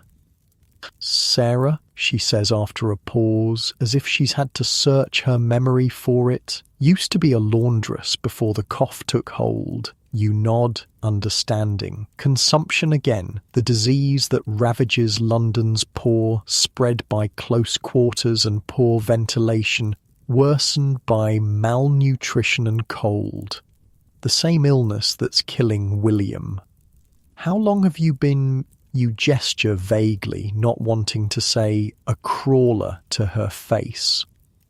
On the streets? 3 years or thereabouts? Like this? She looks down at her immobile legs. 6 months since the worst of the cough. Can't stand long now. Legs won't hold. Her matter-of-fact recounting of her decline is somehow more disturbing than if she'd been emotional about it. It's the voice of someone who has accepted their fate so completely they no longer question or rail against it. Where do you sleep, you ask, noticing there's no bundle of belongings near her that might suggest a regular shelter. Here mostly, doorways if it rains, casual ward when the crushers make me move along.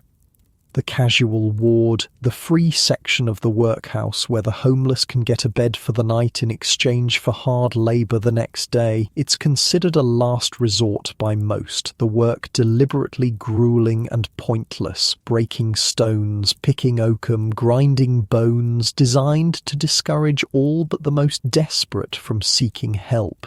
And winter, how do you manage in the cold?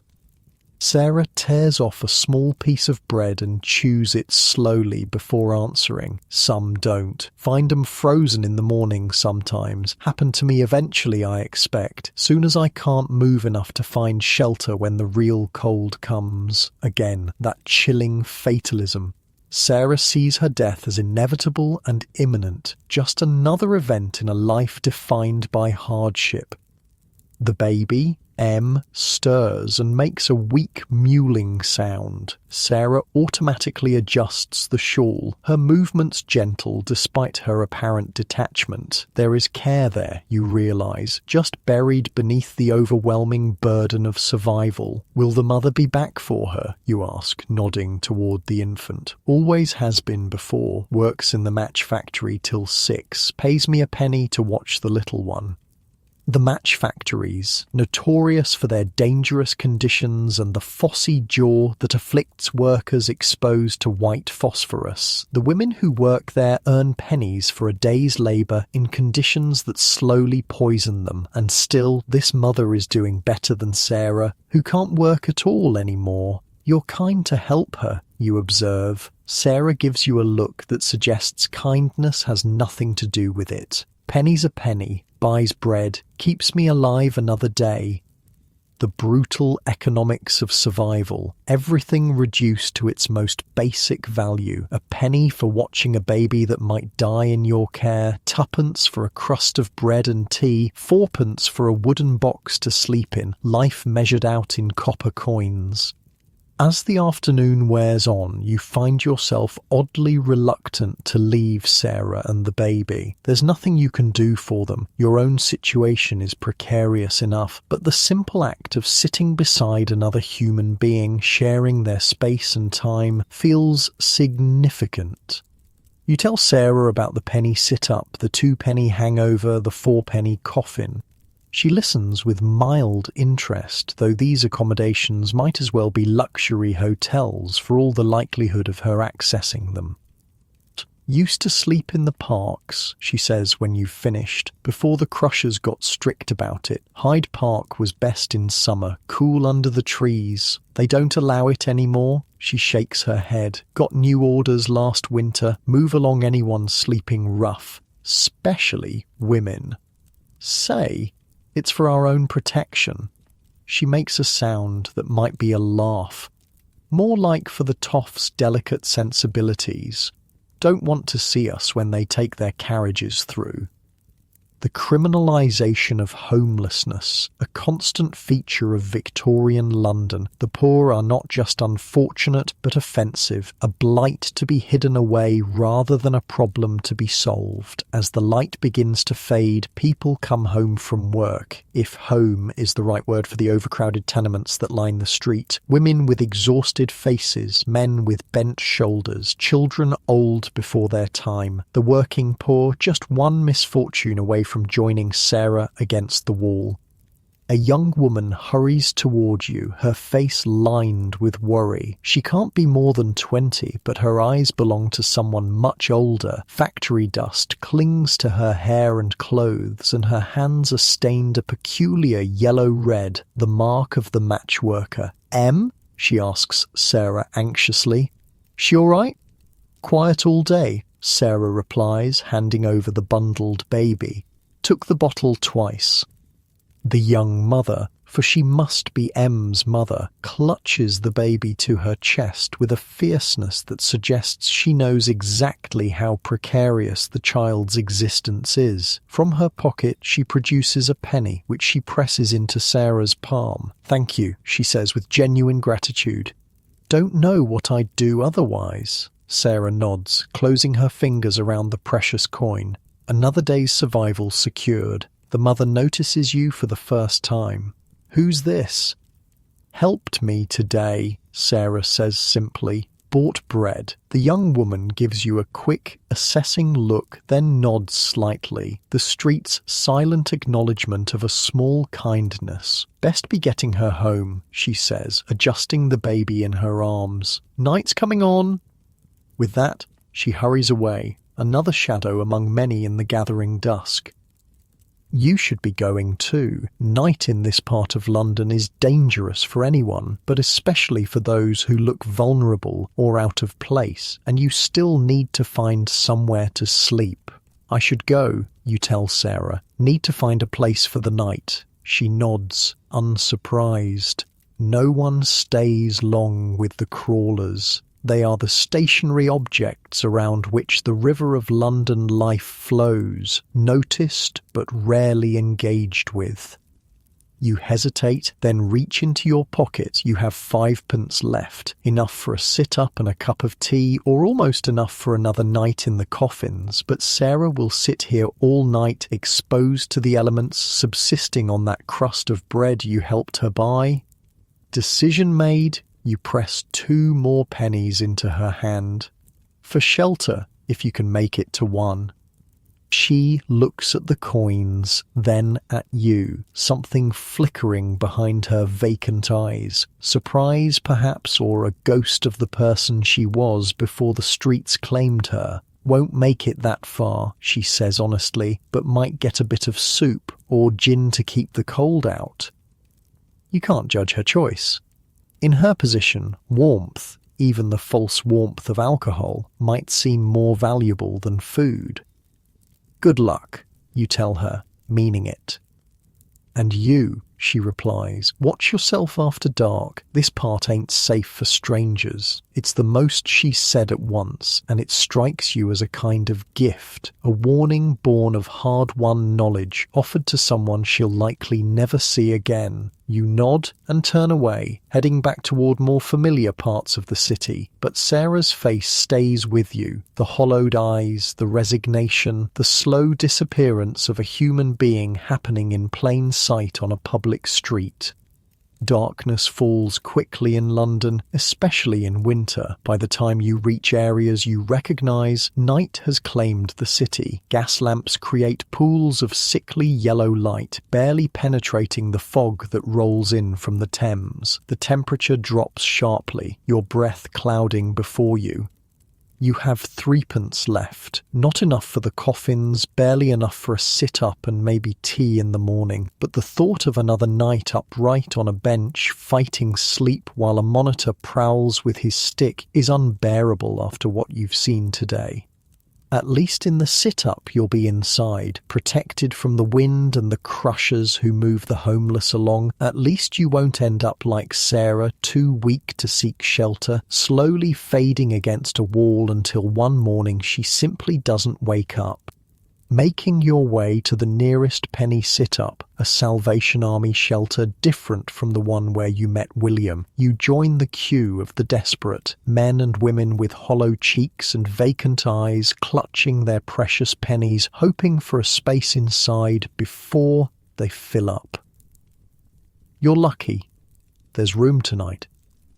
You hand over your penny and enter the now familiar environment of hard benches, dim lighting, and the monitor who ensures no one gets the sleep they've paid for.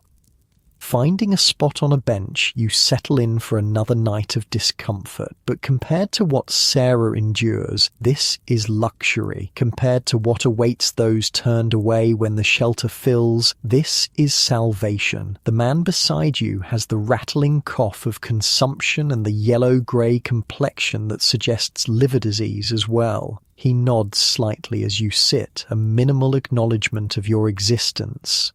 "Bad out there tonight," he comments, voice like gravel being crushed.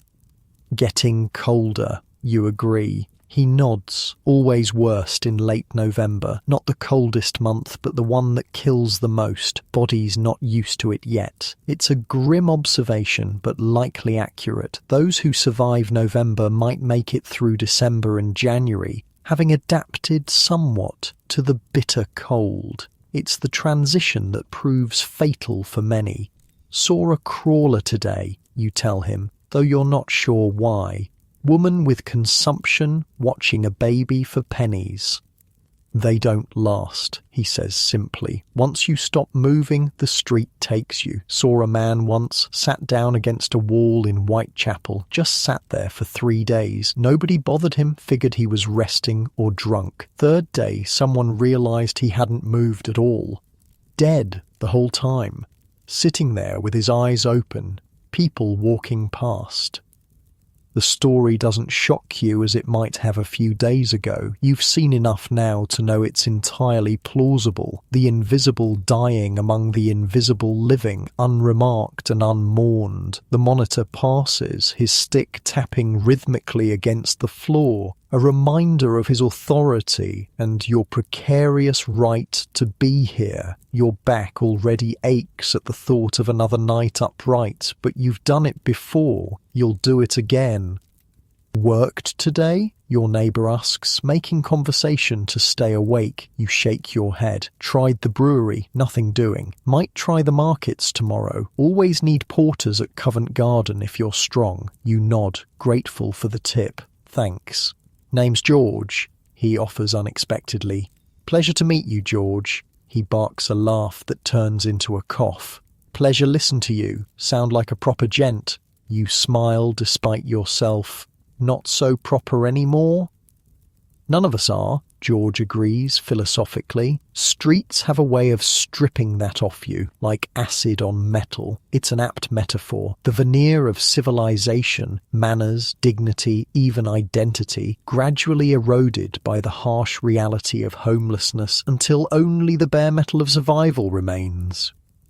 The night settles into its familiar pattern of discomfort and interrupted dozing. Each time your chin drops to your chest, either the monitor or George nudges you awake. Each time you jerk upright with a fresh surge of pain through your spine. But your mind keeps returning to Sarah, sitting against her wall through the freezing night, to the baby with its blue-tinged lips, to the young mother working in conditions that are slowly poisoning her to earn pennies for her child's survival.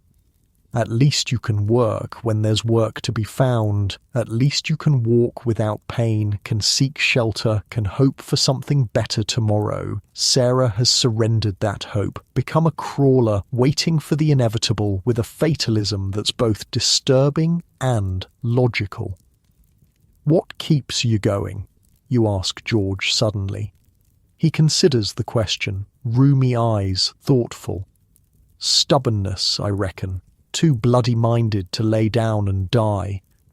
It's as good an answer as any. In a world that seems designed to grind the poor into dust, simple persistence becomes a form of rebellion. Morning comes as it always does, too soon and announced by a bell that seems deliberately harsh. You rise from the bench, your body a catalogue of complaints from the night spent upright. But you're alive, awake, and the day holds possibilities. Work at Covent Garden, perhaps, or some other opportunity that will earn you the fourpence for tonight's coffin. Outside, London awakens to a clear, cold day. The sun breaks through the ever-present smog, casting weak light on streets already teeming with activity. Cart drivers shout at each other, shop owners arrange their wares, children dash between legs on mysterious errands.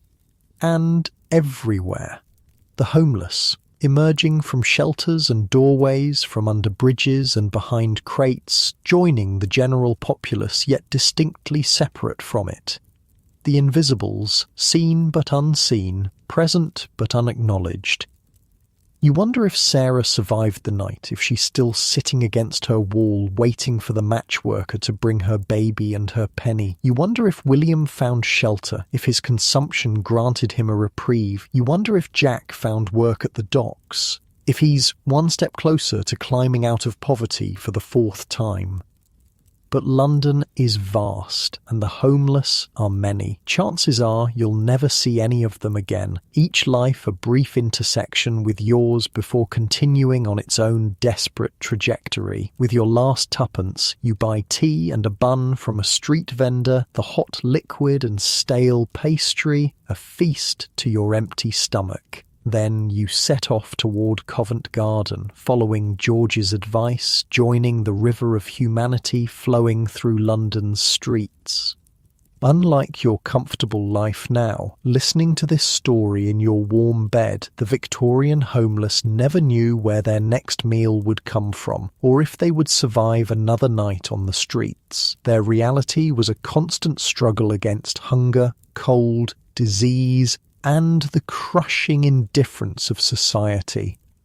But they persisted. Like sharks, they kept moving, because to stop was to die, to surrender to the fate that awaited the crawlers, a slow fading away, invisible in plain sight, one more statistic in London's grim mortality tables. As you walk, you make a silent promise to yourself. You will not become a crawler. Whatever happens, whatever hardships await, you will keep moving, like William with his consumption, like Jack with his determination, like George with his stubbornness. You will endure. Because, in Victorian London, for the homeless, endurance is the only victory possible. Covent Garden Market at 5 a.m. is a world unto itself. The cavernous building rings with shouts and curses as vendors set up their stalls, porters haul crates of produce, and buyers from restaurants and wealthy households haggle over the freshest goods. It's also a place of opportunity for the desperate. Every day dozens of men gather at the edges, hoping to be picked for work, carrying, loading, unloading, whatever needs doing. The pay is poor and the work is backbreaking, but it's something.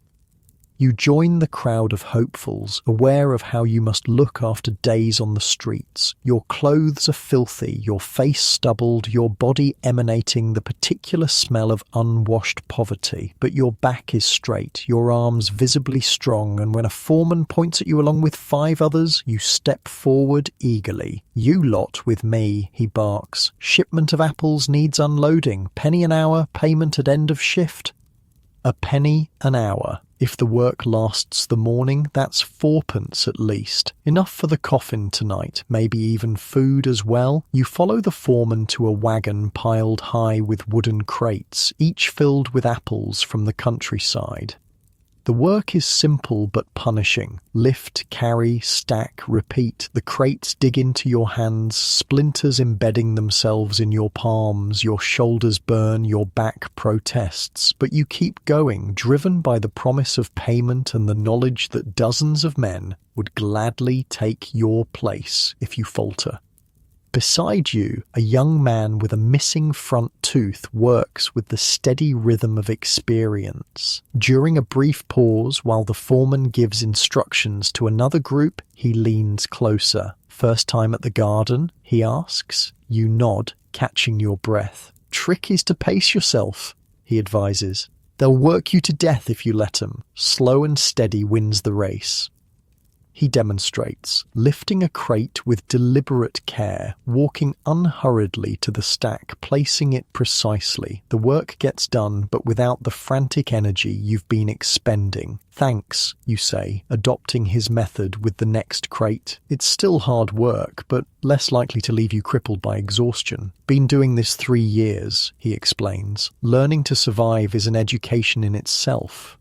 "You're homeless?" you ask, surprised. He seems too put together somehow. His clothes, while worn, are relatively clean, and he has an air of capability about him. He grins, displaying the gap where his tooth should be. "Not anymore. Got a room now, share with 2 others. Worked my way up from the streets, penny by bloody penny." Hope flares in your chest. Here's proof it can be done. Someone who's climbed out of the pit of homelessness through sheer persistence. "How do you manage it?" you ask. "Same as you're doing. Work when you can, save every penny, don't drink it away. Got lucky too. Found a regular spot here at the garden. Foremen know me now, pick me first most days." The conversation ends as the foreman returns. But the young man's words stay with you as you continue working. There is a way out. Difficult, dependent on luck as much as effort, but possible. The morning passes in a blur of aching muscles and sweat despite the cold. By noon, when the foreman calls a halt, you've unloaded hundreds of crates. Your hands are raw, your shoulders feel dislocated, and your lower back throbs with each movement. But when he counts 4 pennies into your palm, the pain recedes to background noise. 4 pennies, enough for the coffin tonight, enough for tea and bread tomorrow morning. A small fortune in the economy of the street. "Back tomorrow if you want," the foreman tells you. "6 sharp. Don't be late." You nod eagerly. "I'll be here." Leaving the market, your body aching but your spirit surprisingly buoyant, you find a cheap eating house that caters to market workers and the poor. A penny buys you a bowl of soup with actual chunks of vegetable floating in it, a feast compared to the thin gruel of the shelters. You eat slowly, savouring each spoonful, watching the life of London flow past the grimy window. With a full belly and money for tonight's shelter, the world seems less grim than it did yesterday. You understand now why Jack spoke of rising and falling, of the cycle of poverty. These small victories make hope possible, even if hardship inevitably follows. The eating house is warm, tempting you to linger, but staying too long with only one purchase is frowned upon. Reluctantly, you return to the cold street, wondering how to pass the hours until the coffin shelter opens for the night. Wandering through a slightly better part of the city, you pass a church where a small crowd has gathered. A sign announces charity distribution and hot tea for the deserving poor. Your appearance might disqualify you as deserving in the eyes of Victorian charity, but the promise of hot tea is irresistible. You join the queue, keeping your head down to avoid drawing attention to your obvious poverty. Ahead, a clergyman and several well-dressed ladies are handing out packets wrapped in brown paper, along with cups of steaming tea. "Move along there," a sharp voice calls. "Form an orderly line." The speaker is a middle-aged woman in a severe black dress, her face pinched with the particular expression of someone who believes poverty is a moral failing rather than a circumstance. She eyes each recipient suspiciously, as if expecting them to suddenly reveal their secret wealth and comfort. When your turn comes, she gives you a particularly thorough examination. "You're new," she states, rather than asks. "Where do you reside?" The question is a trap. Admit to homelessness and you're deemed undeserving. Lie and you risk being caught out. Currently between lodgings, ma'am, you reply, striking a careful balance. Seeking work at Covent Garden. She sniffs, unconvinced but unable to directly contradict you. Very well. 1 packet, 1 cup. Move along quickly. The tea is hot and sweet, instantly warming you from the inside. The packet contains a thick slice of bread, a small piece of cheese, and, luxury of luxuries, an apple. Food for later, a buffer against hunger. You thank the lady, who acknowledges you with a curt nod, already focused on the next person in line. Charity in Victorian England is often like this, given grudgingly with moral judgment attached, but vital nonetheless to those on the edge of survival. Finding a relatively clean doorstep to sit on, you sip your tea and observe the street life around you. A group of ragged children play a game with stones and a piece of chalk, their shouts and laughter at odds with their obvious poverty. A young woman sells flowers from a basket, her call of violets, fresh violets, rising above the general din of carriage wheels and hoofbeats.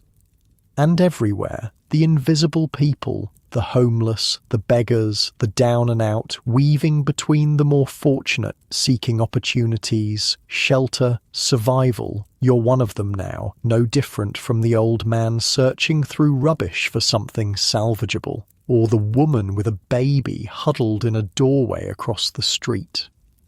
Yet today, with work found and money in your pocket, you feel the fragile hope that perhaps you won't always be among their number. Perhaps, like the toothless young man at Covent Garden, you can find your way back to a room, a job, a life that doesn't revolve entirely around the next meal or night's shelter.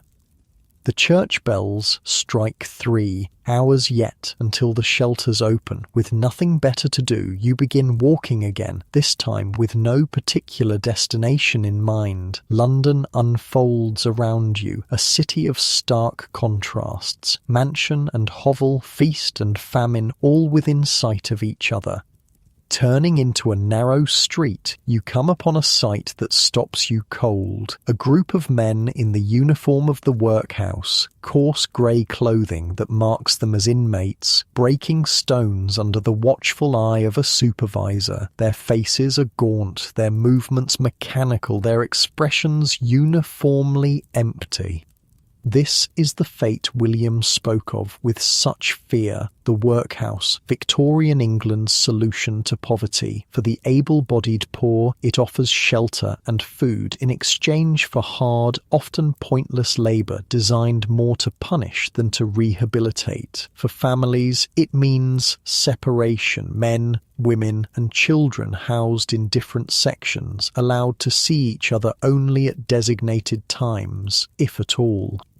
The stonebreakers don't look up as you pass. Whatever individuality they once possessed has been ground out of them by the workhouse system, designed explicitly to make receiving help so unpleasant that only the truly desperate would seek it.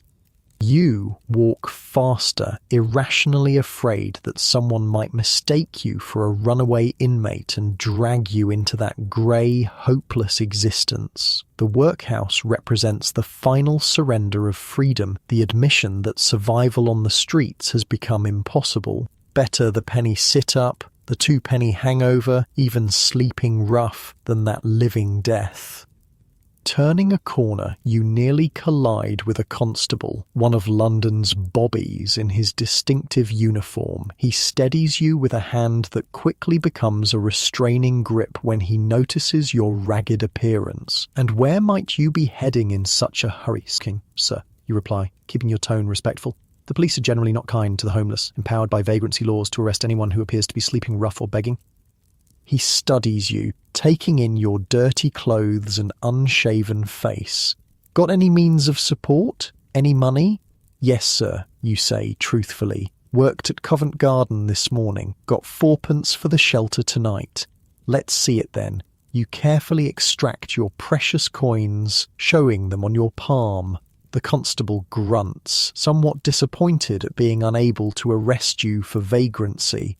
"All right then. but keep moving. No loitering, no sitting on doorsteps, no begging.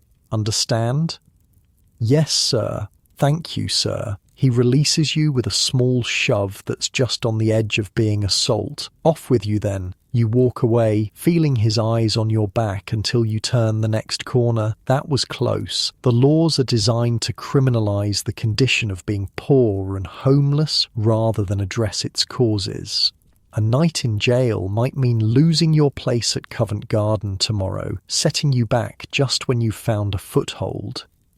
As afternoon slides into evening, the temperature drops sharply. Your inadequate clothing does little against the bitter cold that seeps into your bones. The bread and cheese from the charity are long gone, the apple saved for later. Your stomach reminds you that one small meal is hardly enough after a morning of hard labour, but food will have to wait. Shelter is the priority now. With the coffin shelter not opening for hours yet, you need somewhere to keep warm until then.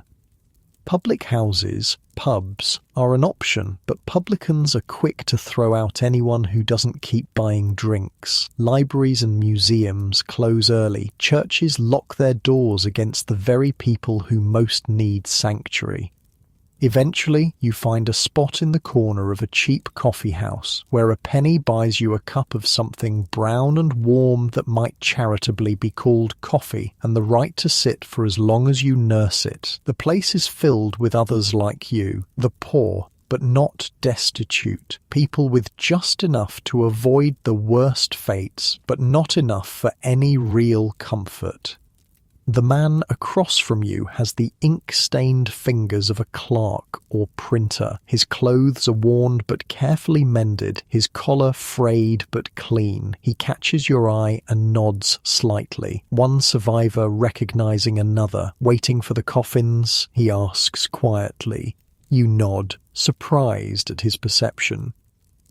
Thought so. Know the look. Did 3 months in them myself last winter after I lost my position at the printing house, saved up enough for a room eventually. He sips his coffee with the deliberate slowness of someone making it last. You'll get there too, if you're careful. Any advice? You ask. He considers. Save every penny. Don't drink. Gin's a false friend. Find regular work if you can. Covent Garden, the docks, anywhere that needs strong backs daily. And, he leans closer, find something to hold on to, something that reminds you you're a person, not just a body needing shelter. Like what? He reaches into his pocket and pulls out a small, worn book. Poetry, for me, saved my sanity on the worst nights. Doesn't have to be books, a skill, a memory, a hope, something they can't take from you. It's good advice. On the streets, it's easy to lose yourself, to become defined entirely by your desperate circumstances rather than by who you are beneath the dirt and hunger. Thank you, you say sincerely. He nods and returns to his coffee, the brief moment of connection over, but somehow sustaining nonetheless. Outside, darkness has fallen fully, the winter night claiming London early. Gas lamps create islands of sickly yellow light amid the general gloom. The temperature has dropped further, your breath clouding before you as you finally leave the coffee house, its meagre warmth no longer worth the suspicious glares of the proprietor. Time to head toward the shelter. The 4-penny coffin on Whitechapel Road opens at 8, and it's best to be there early to ensure a place. They fill quickly, especially in cold weather. As you walk, you notice other homeless people moving in the same direction, a silent procession of the desperate, all seeking the same basic comfort of lying flat for the night. Some you recognize from previous nights, the old soldier missing an arm, the woman with the hollow-cheeked baby, the boy who looks too young to be alone. Approaching the shelter, you see the queue has already formed despite the early hour. You take your place, stamping your feet against the cold, blowing on your hands to keep the feeling in your fingers. The woman ahead of you turns, revealing a face you recognize. Martha from the Two-Penny Hangover. She looks surprised, then pleased to see you. "Didn't expect to see you here," she says. "Thought you'd be at the hangover again." "Got lucky with work," you explain. "Covent Garden had crates needing unloading." She nods approvingly. "Good for you. Better night's sleep in the coffins, that's certain. What about you? How'd you manage fourpence?" A shadow crosses her face. "Sold my wedding ring. Last thing of value I had. Kept it through 3 years on the streets, but..." She shrugs. "Cold's coming on hard. Needed proper rest." The sacrifice speaks volumes. Martha has given up her final connection to her former life, her dignity, her identity as someone's wife, for the simple comfort of lying flat for a night. "I'm sorry," you say inadequately. "Don't be. Just metal in the end. Can't eat it, can't sleep on it." But there's a hollowness to her voice that belies the practical words. The queue shuffles forward slowly. Each person hands over their precious fourpence, receives a ticket, and disappears inside. When your turn comes, you feel an absurd surge of pride as you hand over the coins, earned through honest work, not begged or stolen. Inside, the room of coffins is much as you remember it, row upon row of wooden boxes on the floor, each barely large enough for an adult to lie in. The smell of unwashed bodies and musty straw permeates the air, but after 2 nights of sitting up or hanging over a rope, the sight of these crude beds is welcome.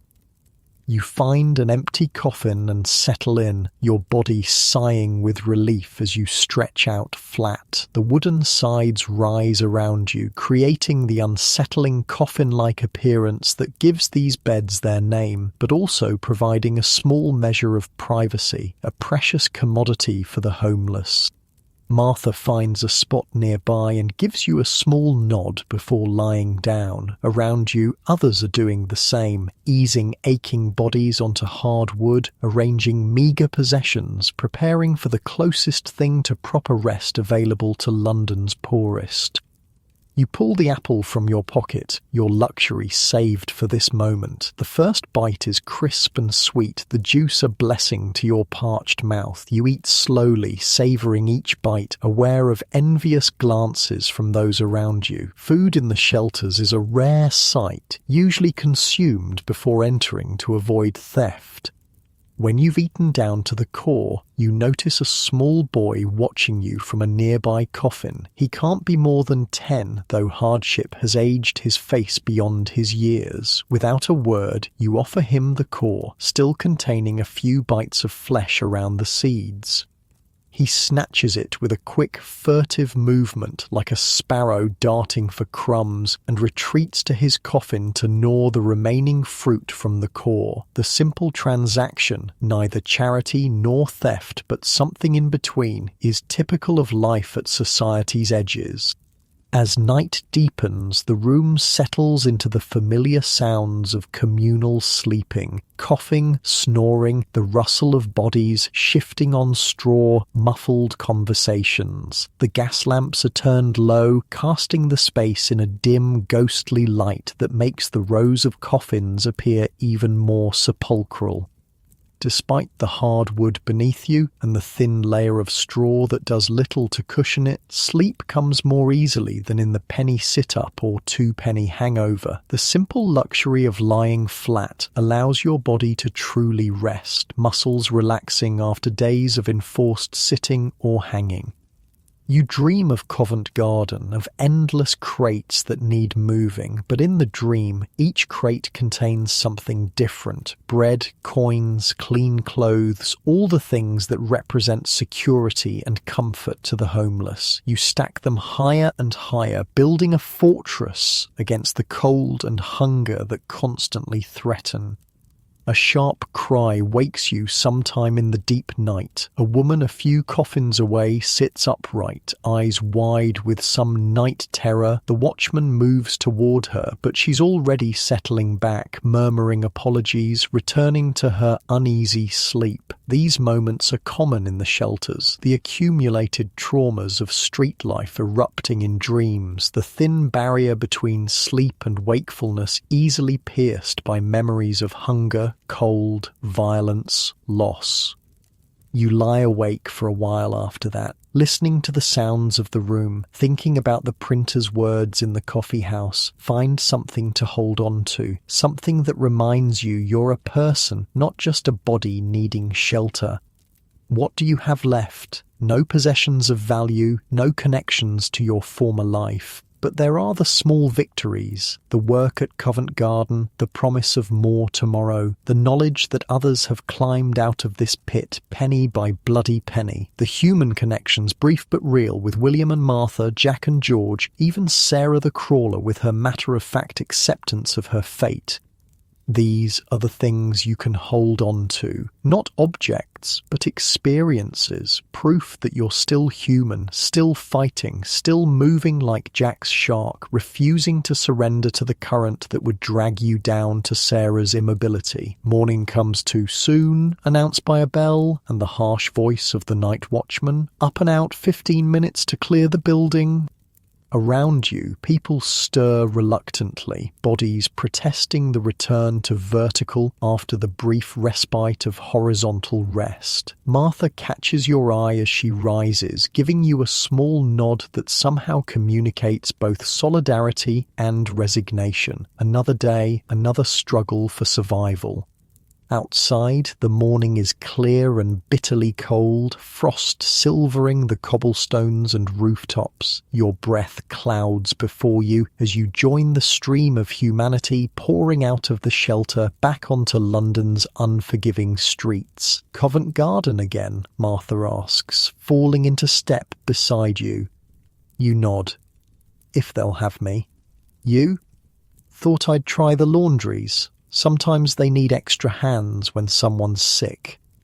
The work she's describing is brutal. Hours of standing in steam and harsh chemicals, hands raw from lye soap and hot water, lungs choked with fumes, but it's indoors and it pays. Good luck, you tell her sincerely, and you. She hesitates, then adds, maybe see you tonight.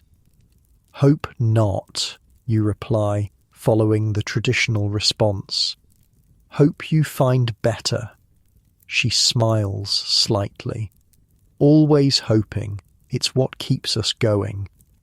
With that, she turns away, another solitary figure in the vast, indifferent city, seeking a day's work and another night's shelter. You make your way toward Covent Garden, your body less sore than after the penny sit-up or two-penny hangover, but still aching from the hard wood of the coffin. The cold bites through your inadequate clothing, but the promise of work, of more pennies toward tonight's shelter and food, drives you forward. The market is already bustling when you arrive, the same controlled chaos as yesterday. You find the foreman who hired you standing by a wagon piled with crates of winter vegetables, turnips, potatoes, cabbages. Back again, he says, recognizing you. Good. Could use a reliable pair of hands, same as yesterday. Penny an hour, payment at end of shift. The work is identical to the day before. Lift, carry, stack, repeat. But today you pace yourself as the toothless young man showed you, conserving energy, finding a rhythm that's sustainable. Your muscles, though sore, remember the movements and the labour is marginally easier. During a brief pause while the foreman confers with a vendor, the young man from yesterday appears beside you. Made it back, I see, he observes. Determined, aren't you? Need the money, you reply simply. He nods, understanding completely. Keep it up, they'll start asking for you by name. That's when things get better. Regular work, regular pay, might even get tuppence an hour instead of a penny once they know you're reliable. The prospect of doubling your earnings sends a surge of hope through you. Twopence an hour would mean 8p for a morning's work, enough for the coffin, food, and still something to save toward better lodgings. How long did it take you, you ask, to get out of the shelters? He considers. 6 months of regular work, saved every penny I could, found 2 others to share a room, cuts the cost to something almost manageable, still hand-to-mouth most days, but he glances around, then lowers his voice. Got a proper bed now, with a mattress. After the coffins feels like sleeping on clouds.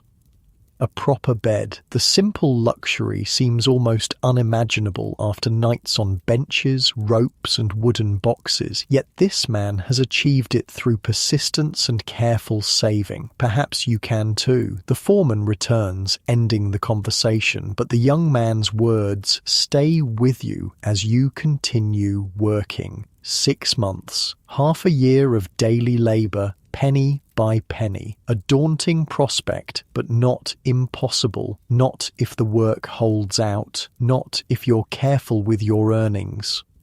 By noon, when the shift ends, you've earned another 4p, enough for tonight's coffin again, enough for a small meal. The foreman counts the coins into your palm with a nod that might be approval. Tomorrow, you ask, hopefully, aye, if you're willing, 6 sharp.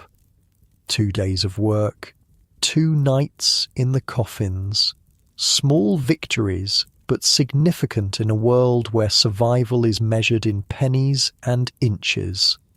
With 4p in your pocket and the promise of more tomorrow, you walk away from Covent Garden with something that's been scarce since you found yourself on the streets: hope. Not the desperate hope of the truly destitute clutching at any possibility, but something more substantial.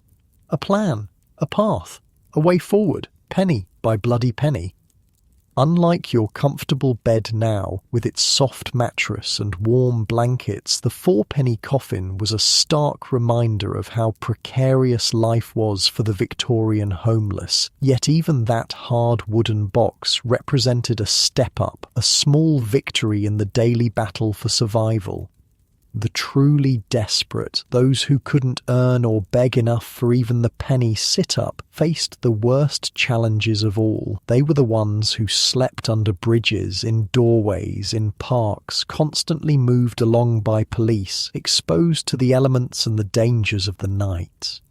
They were the ones who might, like Sarah the Crawler, eventually stop moving altogether, surrender to immobility, and fade away on London's uncaring streets.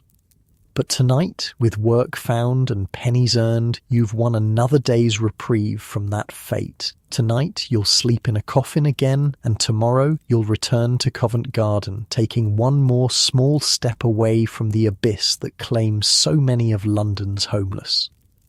In Victorian London, for the poorest of the poor, sometimes that's the only victory possible. Enduring one more day, surviving one more night, keeping hope alive against all odds.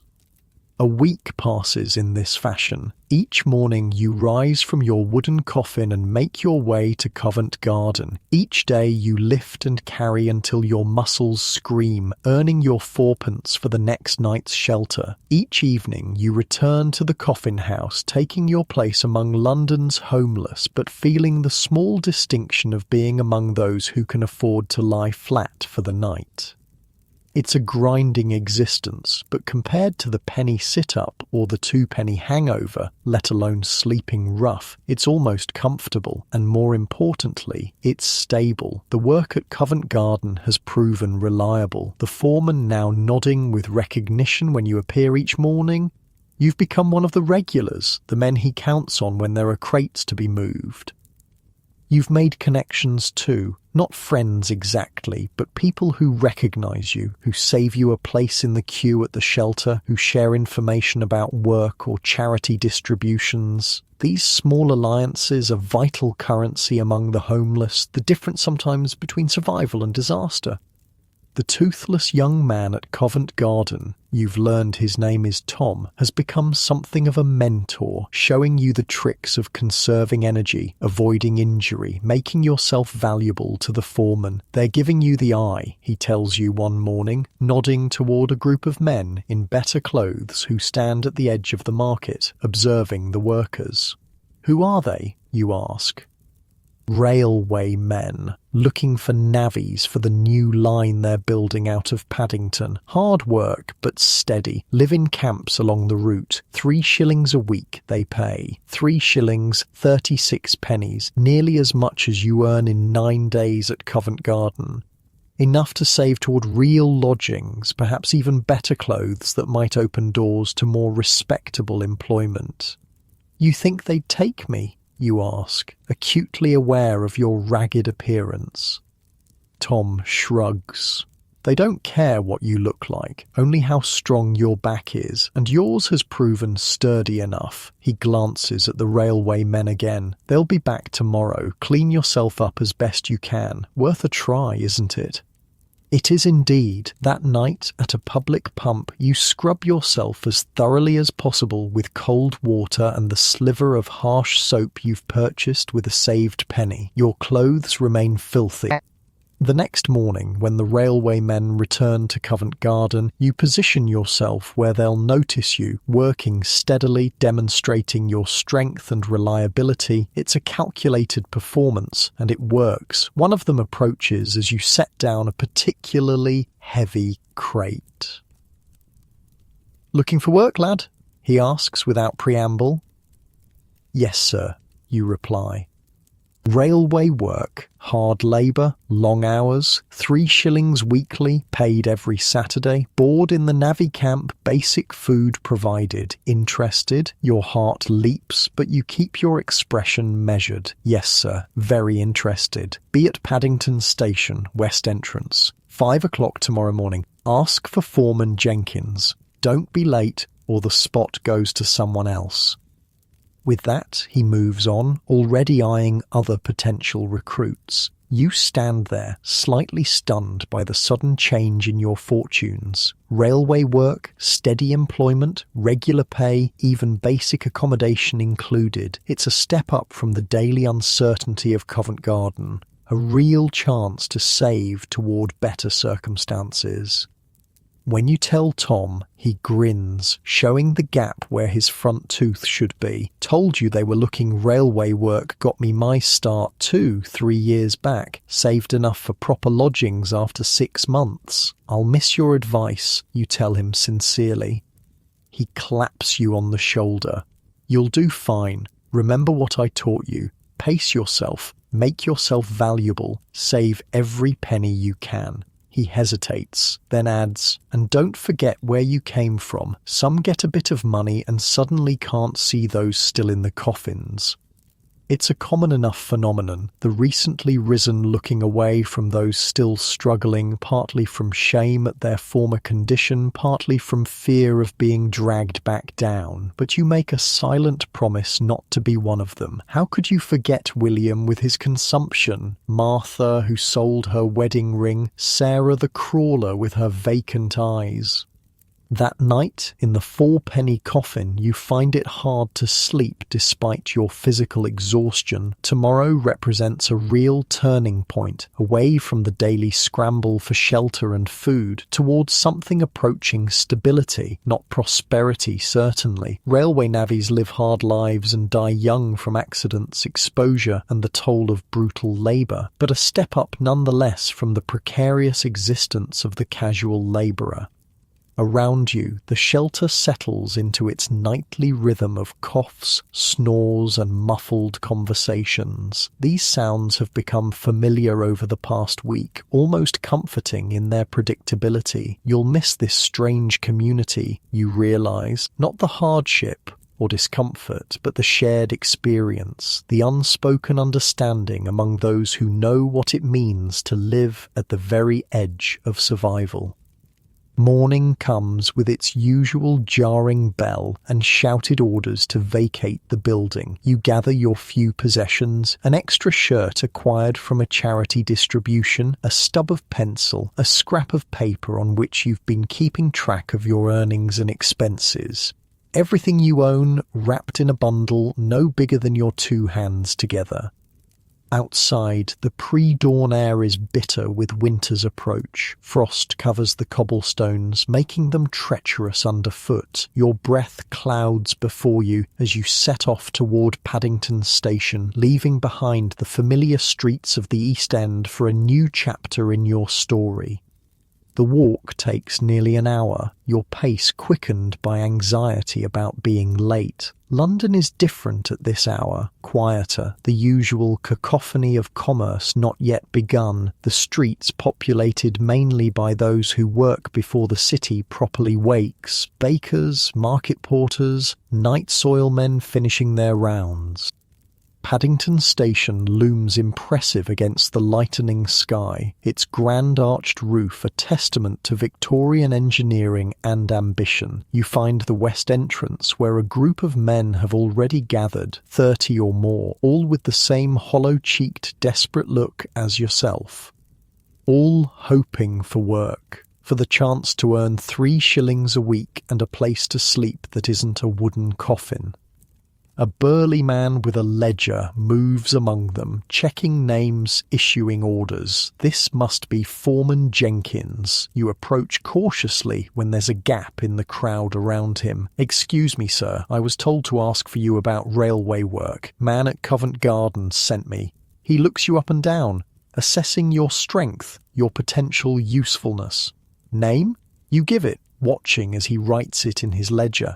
"Ever done railway work before?" "No, sir, but I'm strong and I learn quick." He grunts, neither impressed nor disappointed. "We'll see. Fall in with the others. Transport leaves in 10 minutes. You join the group of recruits, feeling both relief at being accepted and trepidation about what lies ahead. Railway work is notoriously dangerous. Men crushed by falling earth, blown apart by mishandled explosives, worked to exhaustion in all weathers. But it's also a way out of the desperate hand-to-mouth existence you've been living, a calculated risk. The transport turns out to be a series of open wagons pulled by sturdy horses. You climb aboard with the others, finding space on a rough wooden bench. No one speaks much, all saving their energy for the work ahead, all aware that they're easily replaced if they prove inadequate. The journey takes you west out of London, the city gradually giving way to countryside. For many of the men, including yourself, it's the first time in months or years they've seen open fields, trees not confined to parks, sky not cut into fragments by buildings. There's a palpable sense of wonder, quickly suppressed under the more immediate concerns of survival. By mid-morning, you reach the work site, a long cut through a hillside where the new railway line will run. It's a scene of controlled chaos. Hundreds of men swarm over the earthworks like ants, digging, hauling, building temporary structures to shore up the excavation. The sound is deafening. Picks striking stone, shovels scraping earth, foremen shouting orders, the occasional warning cry before a controlled explosion. Foreman Jenkins divides the new recruits into groups, assigning each to a different part of the operation. You and 5 others are sent to a section where men are digging the roadbed, removing earth and stone to create a level surface for the tracks. "Rawlins here will show you the ropes," Jenkins says, indicating a weather-beaten man of about 50. "Do as he says and you might live through the day." It's not entirely a joke. Railway construction is one of the most dangerous occupations in Victorian England. The death rate among navvies is appalling. Men crushed by falling earth, maimed by tools, killed in explosions, or simply worked to death over time. Rawlins eyes your group without enthusiasm. "Right then, ever handled a pickaxe?" Some nod. Others shake their heads. You're among the latter. Your labour has been of the lifting and carrying variety, not excavation. Christ help me, Rawlins mutters. Basics, then. Pick for breaking up the earth, shovel for moving it, fill the barrows, wheel them to the dump site, come back for more. Simple enough even for you lot to grasp. You nod along with the others, eager to prove your willingness, if not your skill. Good. Tools there, barrows there, get to it. Quotas 6 feet of roadbed cleared by sundown. The work is unlike anything you've experienced before, not just physically demanding, though it certainly is that, but requiring a particular technique to be effective. Your first attempts with the pickaxe are clumsy, the tool feeling unwieldy in your hands, your strikes barely denting the packed earth. Like this, says the man next to you, demonstrating the proper swing, a fluid motion that uses the weight of the tool and the momentum of your body rather than just arm strength. Let the pick do the work. You copy his technique, finding it immediately more effective and less exhausting. Thanks, you say gratefully. He nods, already back to his own work. Out here, men help each other because it's practical. An inefficient worker slows everyone down, puts the quota at risk. It's cooperation born of necessity rather than charity. The hours blur together, marked only by the gradually shifting position of the sun. There's a brief break at midday. Cold tea and bread with a smear of dripping eaten standing up, then back to work until the light begins to fade. By the end of the day, your hands are raw despite the calluses built up at Covent Garden, your back a single knot of pain, your entire body trembling with exhaustion. But the section has met its quota, 6 feet of roadbed cleared and ready for the next phase of construction. Not bad for first day, Rawlins acknowledges grudgingly. Those still standing can come back tomorrow. Rest of you, this to 2 men who've collapsed from exhaustion, back to London with you. You're still standing, barely. The work has pushed you to your absolute limit, but you've survived it. One day closer to that first week's pay, to the 3 shillings that represent a real step away from destitution. As darkness falls, you follow the other workers to the navvy camp. A collection of rough wooden huts set up near the work site to house the men. Each hut accommodates 20 men sleeping on narrow platforms built along the walls with a central stove for heat and cooking. It's basic accommodation, certainly, but compared to the penny sit-up, the 2-penny hangover, or even the 4-penny coffin, it feels almost luxurious. A roof that doesn't come with the constant threat of expulsion, a place to sleep that's yours by right of work rather than charity. Heat without having to pay extra for it. The food, too, is a step up from what you've become accustomed to. A pot of stew bubbling on the stove, thick with vegetables, and even small pieces of meat with bread for sopping up the gravy. After a week of tea and bread, occasional soup when you could afford it. It's a feast. You eat ravenously, your body demanding fuel after the day's exertion. Around you, the other men do the same, conversation minimal until the edge of hunger is blunted. Afterward, some men produce pipes or cigarettes, the smoke adding to the already thick air in the hut. Others play cards or dice, wagering precious pennies from previous work. A few simply collapse onto their sleeping platforms, too exhausted for anything but rest.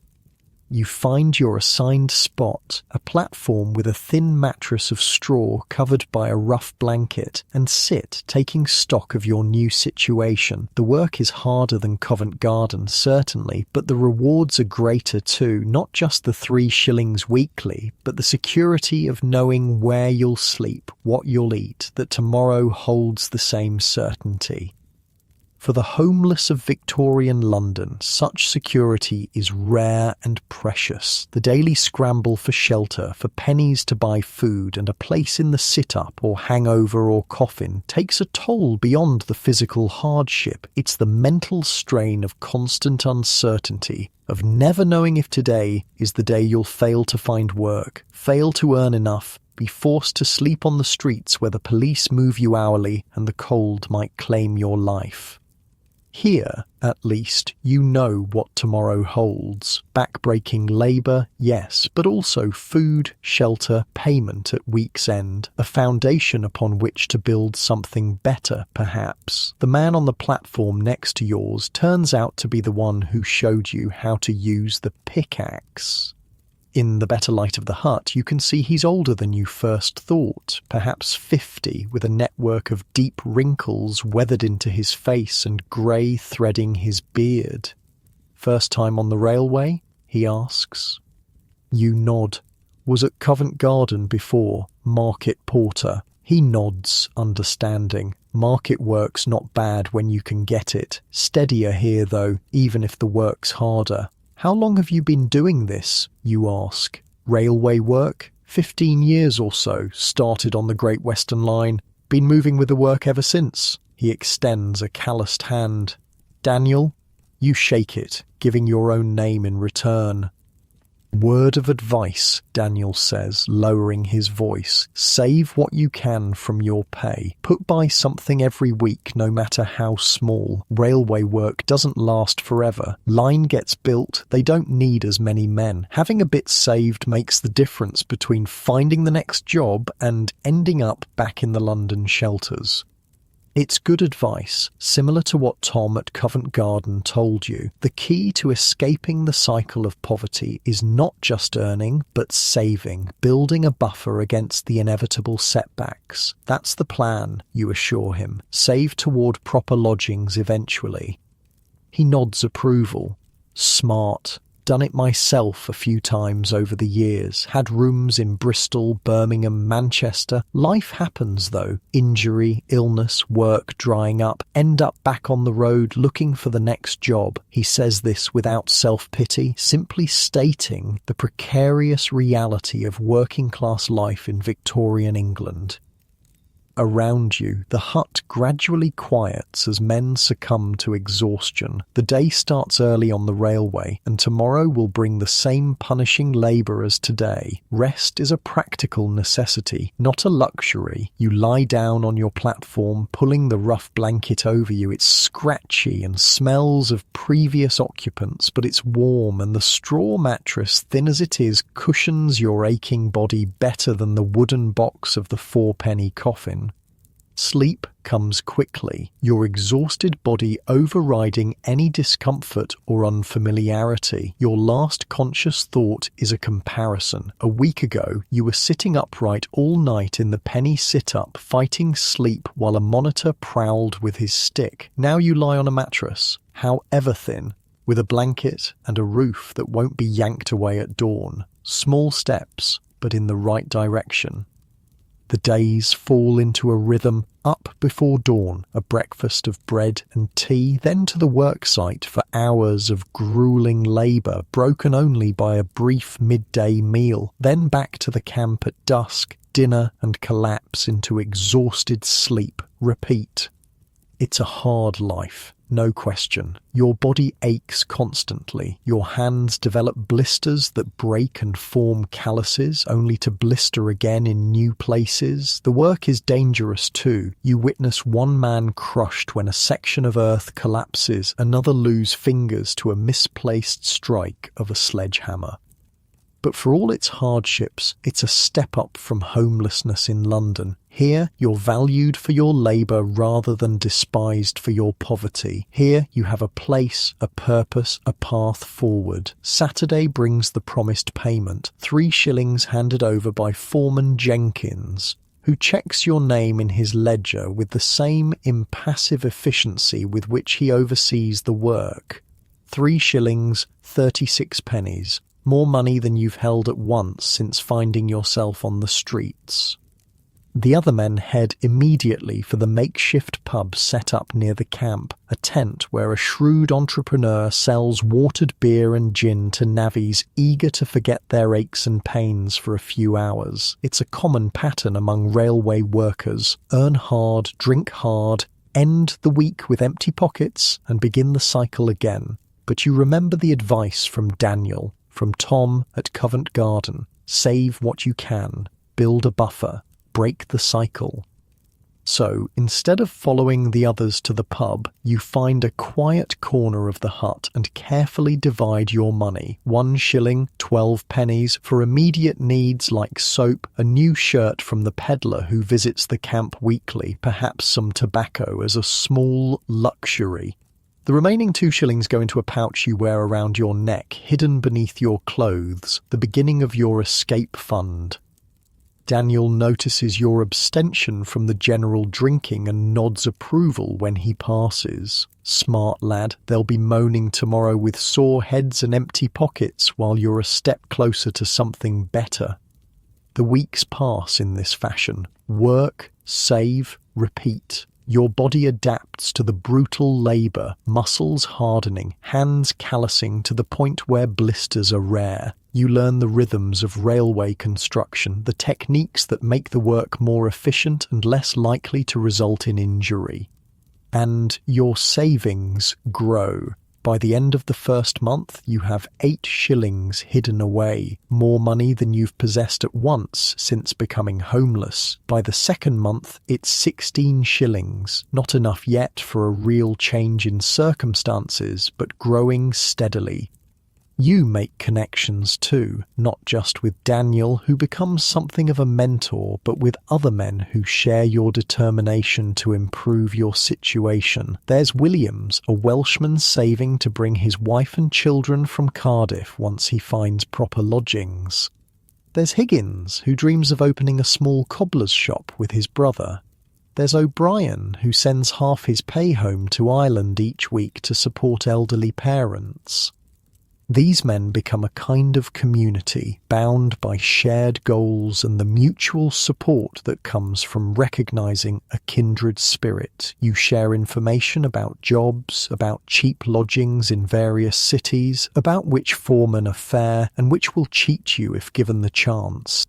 Winter deepens, bringing new challenges. The work continues regardless of weather. Railway companies have schedules to meet, investors to satisfy. You dig through frozen earth, haul materials through snow, endure bitter winds that cut through your inadequate clothing like knives. But the navvy camp, for all its roughness, provides better shelter than the London streets. The huts have stoves that burn constantly in the coldest weather. The food, while basic, is regular and sufficient to fuel hard labour. And most importantly, you don't have to earn your place anew each day. It's secured by your work, your contribution to the project. You think often of those you left behind in London: William with his consumption, Martha who sold her wedding ring, Sarah the crawler waiting for death by her wall. Did William survive the winter? Did Martha find regular work at the laundry? Does Sarah still watch babies for pennies? Or has the cold finally claimed her? You'll never know. London is vast, its homeless population constantly shifting, individuals appearing and disappearing like figures in a fog. Your paths crossed briefly, then diverged, yours upward, theirs continuing on their precarious horizontal trajectory, or perhaps downward toward the inevitable end that awaits so many of London's poor. The railway work continues through winter and into spring. The line progresses steadily eastward, the navvy camp moving with it, a mobile village of men and the few hardy women who follow the work, cooks, laundresses, the occasional wife or camp follower. By April, your savings have grown to £2, 480 pennies, a small fortune by the standards of your former life, enough for a deposit on humble lodgings, for decent clothes that might open doors to better employment, for a buffer against misfortune. And then comes the news you've been both expecting and dreading. This section of the line is nearing completion. Half the workforce will be let go at the end of the week, the rest moving on to the next section further west. Foreman Jenkins delivers the news with his usual impassivity. Those staying on will be notified Friday. Rest of you get your final pay and your papers for the next job if you want it. Paddington office has the details. The camp buzzes with speculation. Who will stay? Who will go? What new projects are starting that might need experienced navvies? For many, it's an anxious time. For you, it represents a crossroads. You could follow the railway work, moving west with the line, continuing the life you've established these past months. The work is hard but reliable, the pay steady, the company of men like Daniel and Williams familiar and supportive. Or you could return to London with your savings, seek better lodgings and employment, try to establish yourself more permanently in the city. It's riskier, the spectre of falling back into homelessness always present, but potentially offers more in the long term. You discuss the options with Daniel one evening as the hut settles around you. What would you do? You ask. Stay with the railway or try London again? He considers, pipe smoke wreathing his weathered face. Depends what you want, lad. Railway's steady work if you're fit and careful. Move with the lines, always knowing where your next meal's coming from. But it's no life for settling, for family, for putting down roots. And London? More opportunity, more risk, might find better work, might end up back in the penny sit-up if things go wrong. £2 gives you a start, but it won't last forever. Need to find good lodgings, steady work, keep saving. It's not a clear answer, but then there isn't one. Each choice has its merits and dangers. The safe option versus the ambitious one. Continued improvement within narrow bounds versus the chance for something better or worse. You sleep on the decision, weighing the options as you lie on your straw mattress, listening to the sounds of the camp, snoring men, distant singing from those still drinking, the crackle of the stove as it burns down for the night. By morning, your mind is made up. You'll return to London, not to the East End with its desperate poverty and coffin shelters, but to seek lodgings in a working-class area where your savings might secure a room, where your experience and newfound strength might find employment beyond casual labour. Friday brings the final payroll. Your name is not among those staying with the project. Not surprising, as you're still relatively new compared to men who've been with the railway for years, but Jenkins hands you your 3 shillings along with a slip of paper. Reference, he explains briefly. You're a good worker. Show that to any railway foreman. They'll likely take you on. It's an unexpected boon, a testament to your reliability, a credential that might open doors to future employment if needed. You thank him, carefully folding the paper and tucking it away with your savings. Saturday morning, you bid farewell to the men who've been your companions these past months. Daniel in particular seems sorry to see you go. Mind how you go in London, he advises gruffly. City's got sharp teeth for the unwary. Keep some money hidden away. Always have a backup plan. Don't trust those promising easy fortune. I'll remember, you assure him, and thanks for everything. He nods, uncomfortable with gratitude. Just passing on what others taught me. You do the same when you can. With that, you shoulder your small bundle of possessions, now including a second shirt, sturdy boots, a woolen scarf against the lingering spring chill, and begin the walk back toward London. You could take the public coach, but that would cost precious shillings from your savings. Better to walk, even if it takes most of the day. The countryside in April is a revelation after months of winter. Green fields, trees budding, wildflowers appearing in hedgerows. You walk at an easy pace, your body hardened by months of labour, enjoying the simple pleasure of movement without urgency or fear.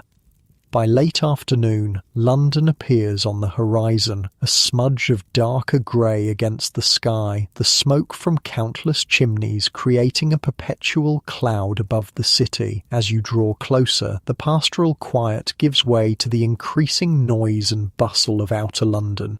Cart traffic, street vendors, the general hum of human activity. Your first priority is lodgings, not in the East End with its coffin shelters and penny sit-ups, but somewhere more respectable where working men can afford small but decent rooms. You head for Bermondsey, south of the river, where you've heard such accommodation might be found. After inquiring at several boarding houses, you find one on a narrow but clean street where the landlady, a stern-faced widow, looks you over with a critical eye before agreeing to show you the available room. It's small, just space for a narrow bed, a chair and a small table, but it's clean with a window that allows actual daylight, and most importantly, it's private. No coffin in a room with 50 others, no bench shared with coughing strangers, but a space that would be yours alone.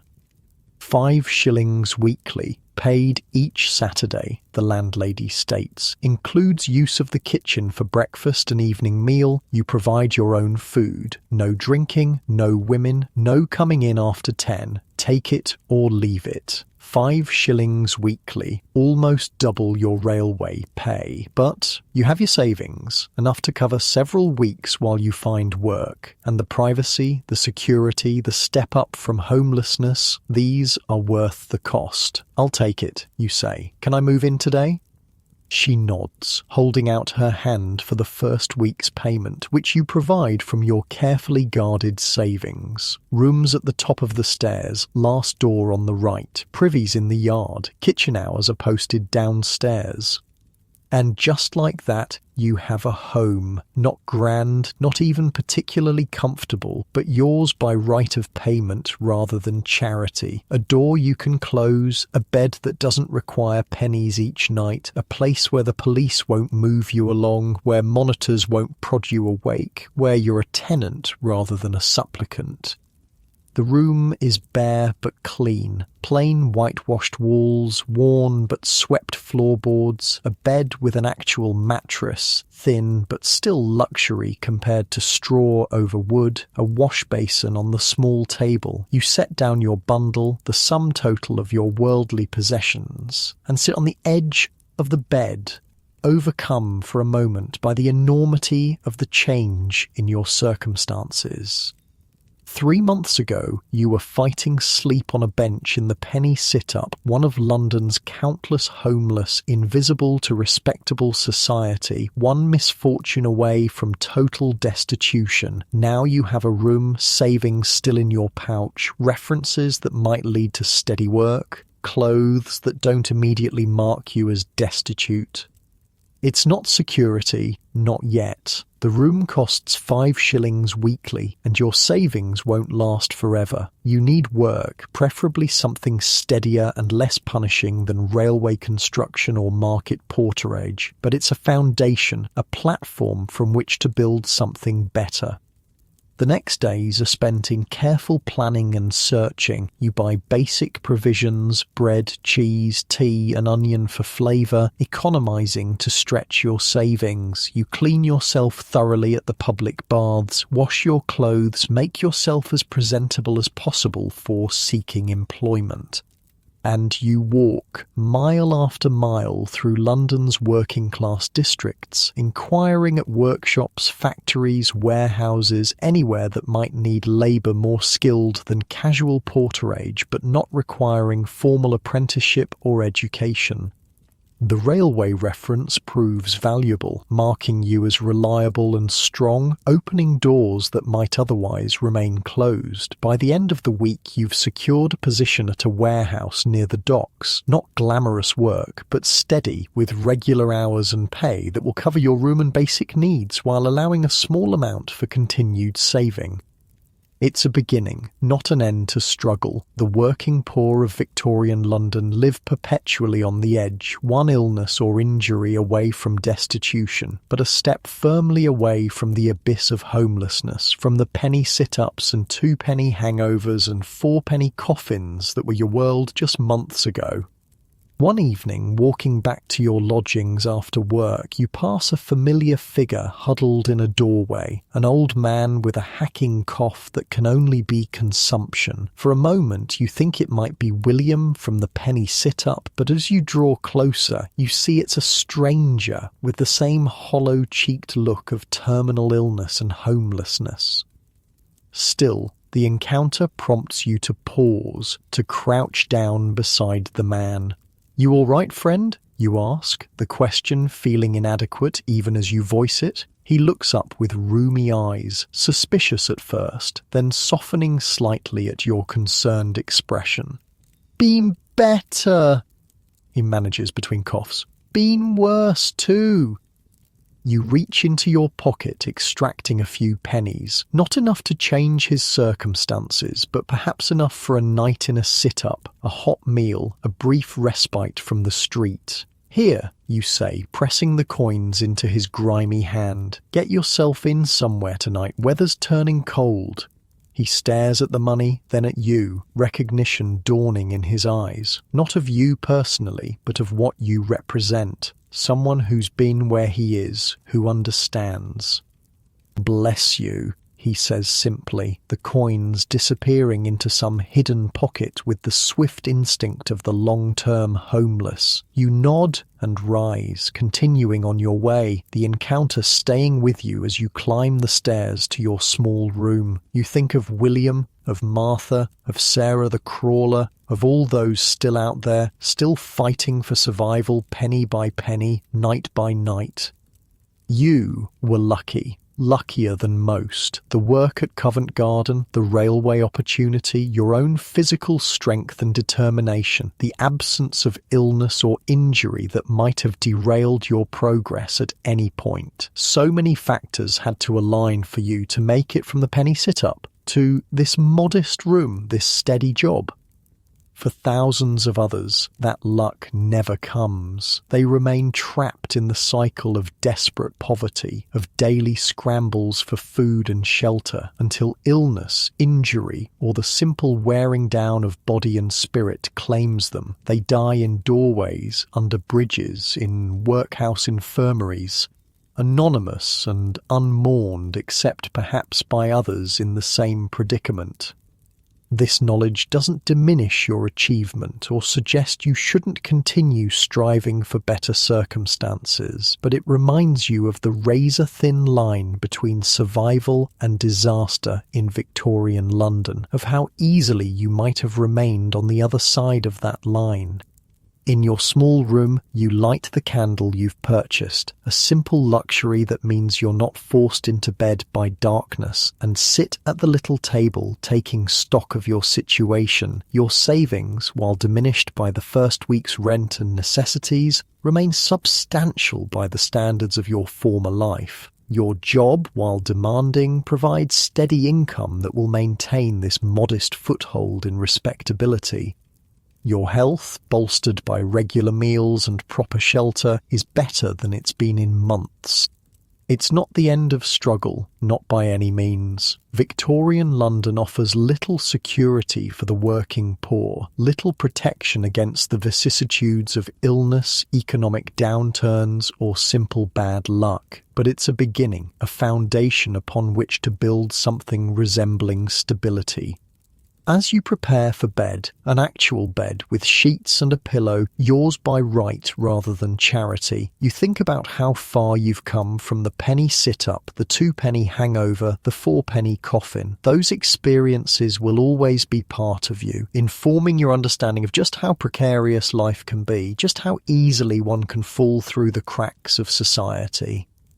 But they're behind you now, steps on a journey upward from the depths of homelessness to this modest room, this chance at a more secure existence. Not luxury, not ease, but dignity. The The simple dignity of privacy, of shelter that doesn't require daily payment, of work that's valued and fairly compensated in Victorian London for someone who's known the penny sit-up and the two-penny hangover and the four-penny coffin, perhaps that's victory enough.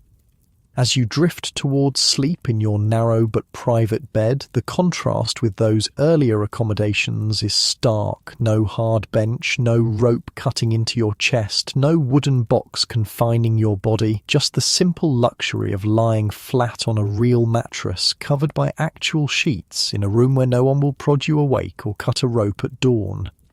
Unlike your comfortable position right now, with your soft mattress and warm blankets, the Victorian homeless faced a nightly battle for the most basic shelter. The penny sit-up, the two-penny hangover, the four-penny coffin, each represented a desperate attempt to avoid the greater dangers of the streets. Each offered minimal comfort at a price that consumed most of what the poorest could earn or beg in a day. For those without even those few pennies, life was harder still, sleeping in doorways until moved along by police, huddling under bridges in all weathers, finding shelter in parks only to be rousted by authorities enforcing vagrancy laws that criminalised the condition of being homeless rather than addressing its causes. The struggle for survival consumed every waking hour. The search for work, for food, for pennies to secure shelter, for charity that didn't demand too much dignity in exchange for help. It was a grinding, exhausting existence that wore down body and spirit until many, like Sarah the Crawler, simply stopped moving, waiting for the inevitable end with a fatalism born of utter exhaustion. Yet even in those desperate circumstances, humanity persisted. William, with his offer of boots he would no longer need. Martha selling her wedding ring for a night of proper rest. The shared jokes in the darkness of the coffin shelter. The small kindnesses. A crust of bread shared, a warning about dangerous areas, advice on where charity might be found. These moments of connection, of recognition between those sharing the same precarious existence, represented the resilience of the human spirit in the face of overwhelming hardship. They were reminders that even at the very bottom of society, people remained people, capable of compassion, of humour, of hope against all evidence that hope was justified. For you, that hope proved warranted. The penny sit-up led to the two-penny hangover, to the four-penny coffin, to work at Covent Garden, to the railway, to this small room with its narrow bed and flickering candle. A journey upward, step by painful step, penny by hard-earned penny. Not everyone was so fortunate. For many, most of Victorian London's homeless, there was no escape from the cycle of desperate poverty, no lucky break, no path to something better. They lived and died on the margins, unseen except as problems to be managed, unheard except in moments of public disturbance, unvalued except as cheap labour when it suited society's needs. Their stories, too, are part of London's history, as much as the grand narratives of empire and industry and progress that dominate official records. The penny sit-ups and two-penny hangovers and four-penny coffins tell a different story about Victorian England, about the human cost of industrialisation, about the failure of charity and poor laws to address the root causes of poverty, about the resilience and desperation of those fighting for survival at the very bottom of society.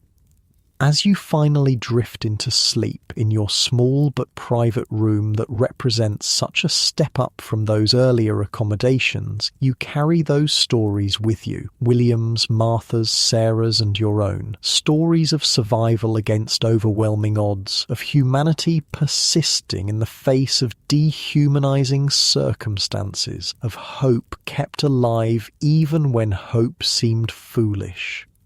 In Victorian London, for the homeless, sometimes that was the only victory possible, enduring, persisting, refusing to surrender completely to the circumstances that threatened to erase not just comfort and security, but identity itself, holding on to humanity in a world that often denied the humanity of the poor, finding moments of connection, of dignity, of hope, even in the penny sit-up, the two-penny hangover, the four-penny coffin. And tonight, as you lie in your comfortable bed listening to this story, perhaps take a moment to appreciate the simple security of shelter, of warmth, of knowing where you'll sleep tomorrow night. These things that seem so basic, so fundamental, were luxuries beyond reach for thousands in Victorian London, and remain so for many in our world today.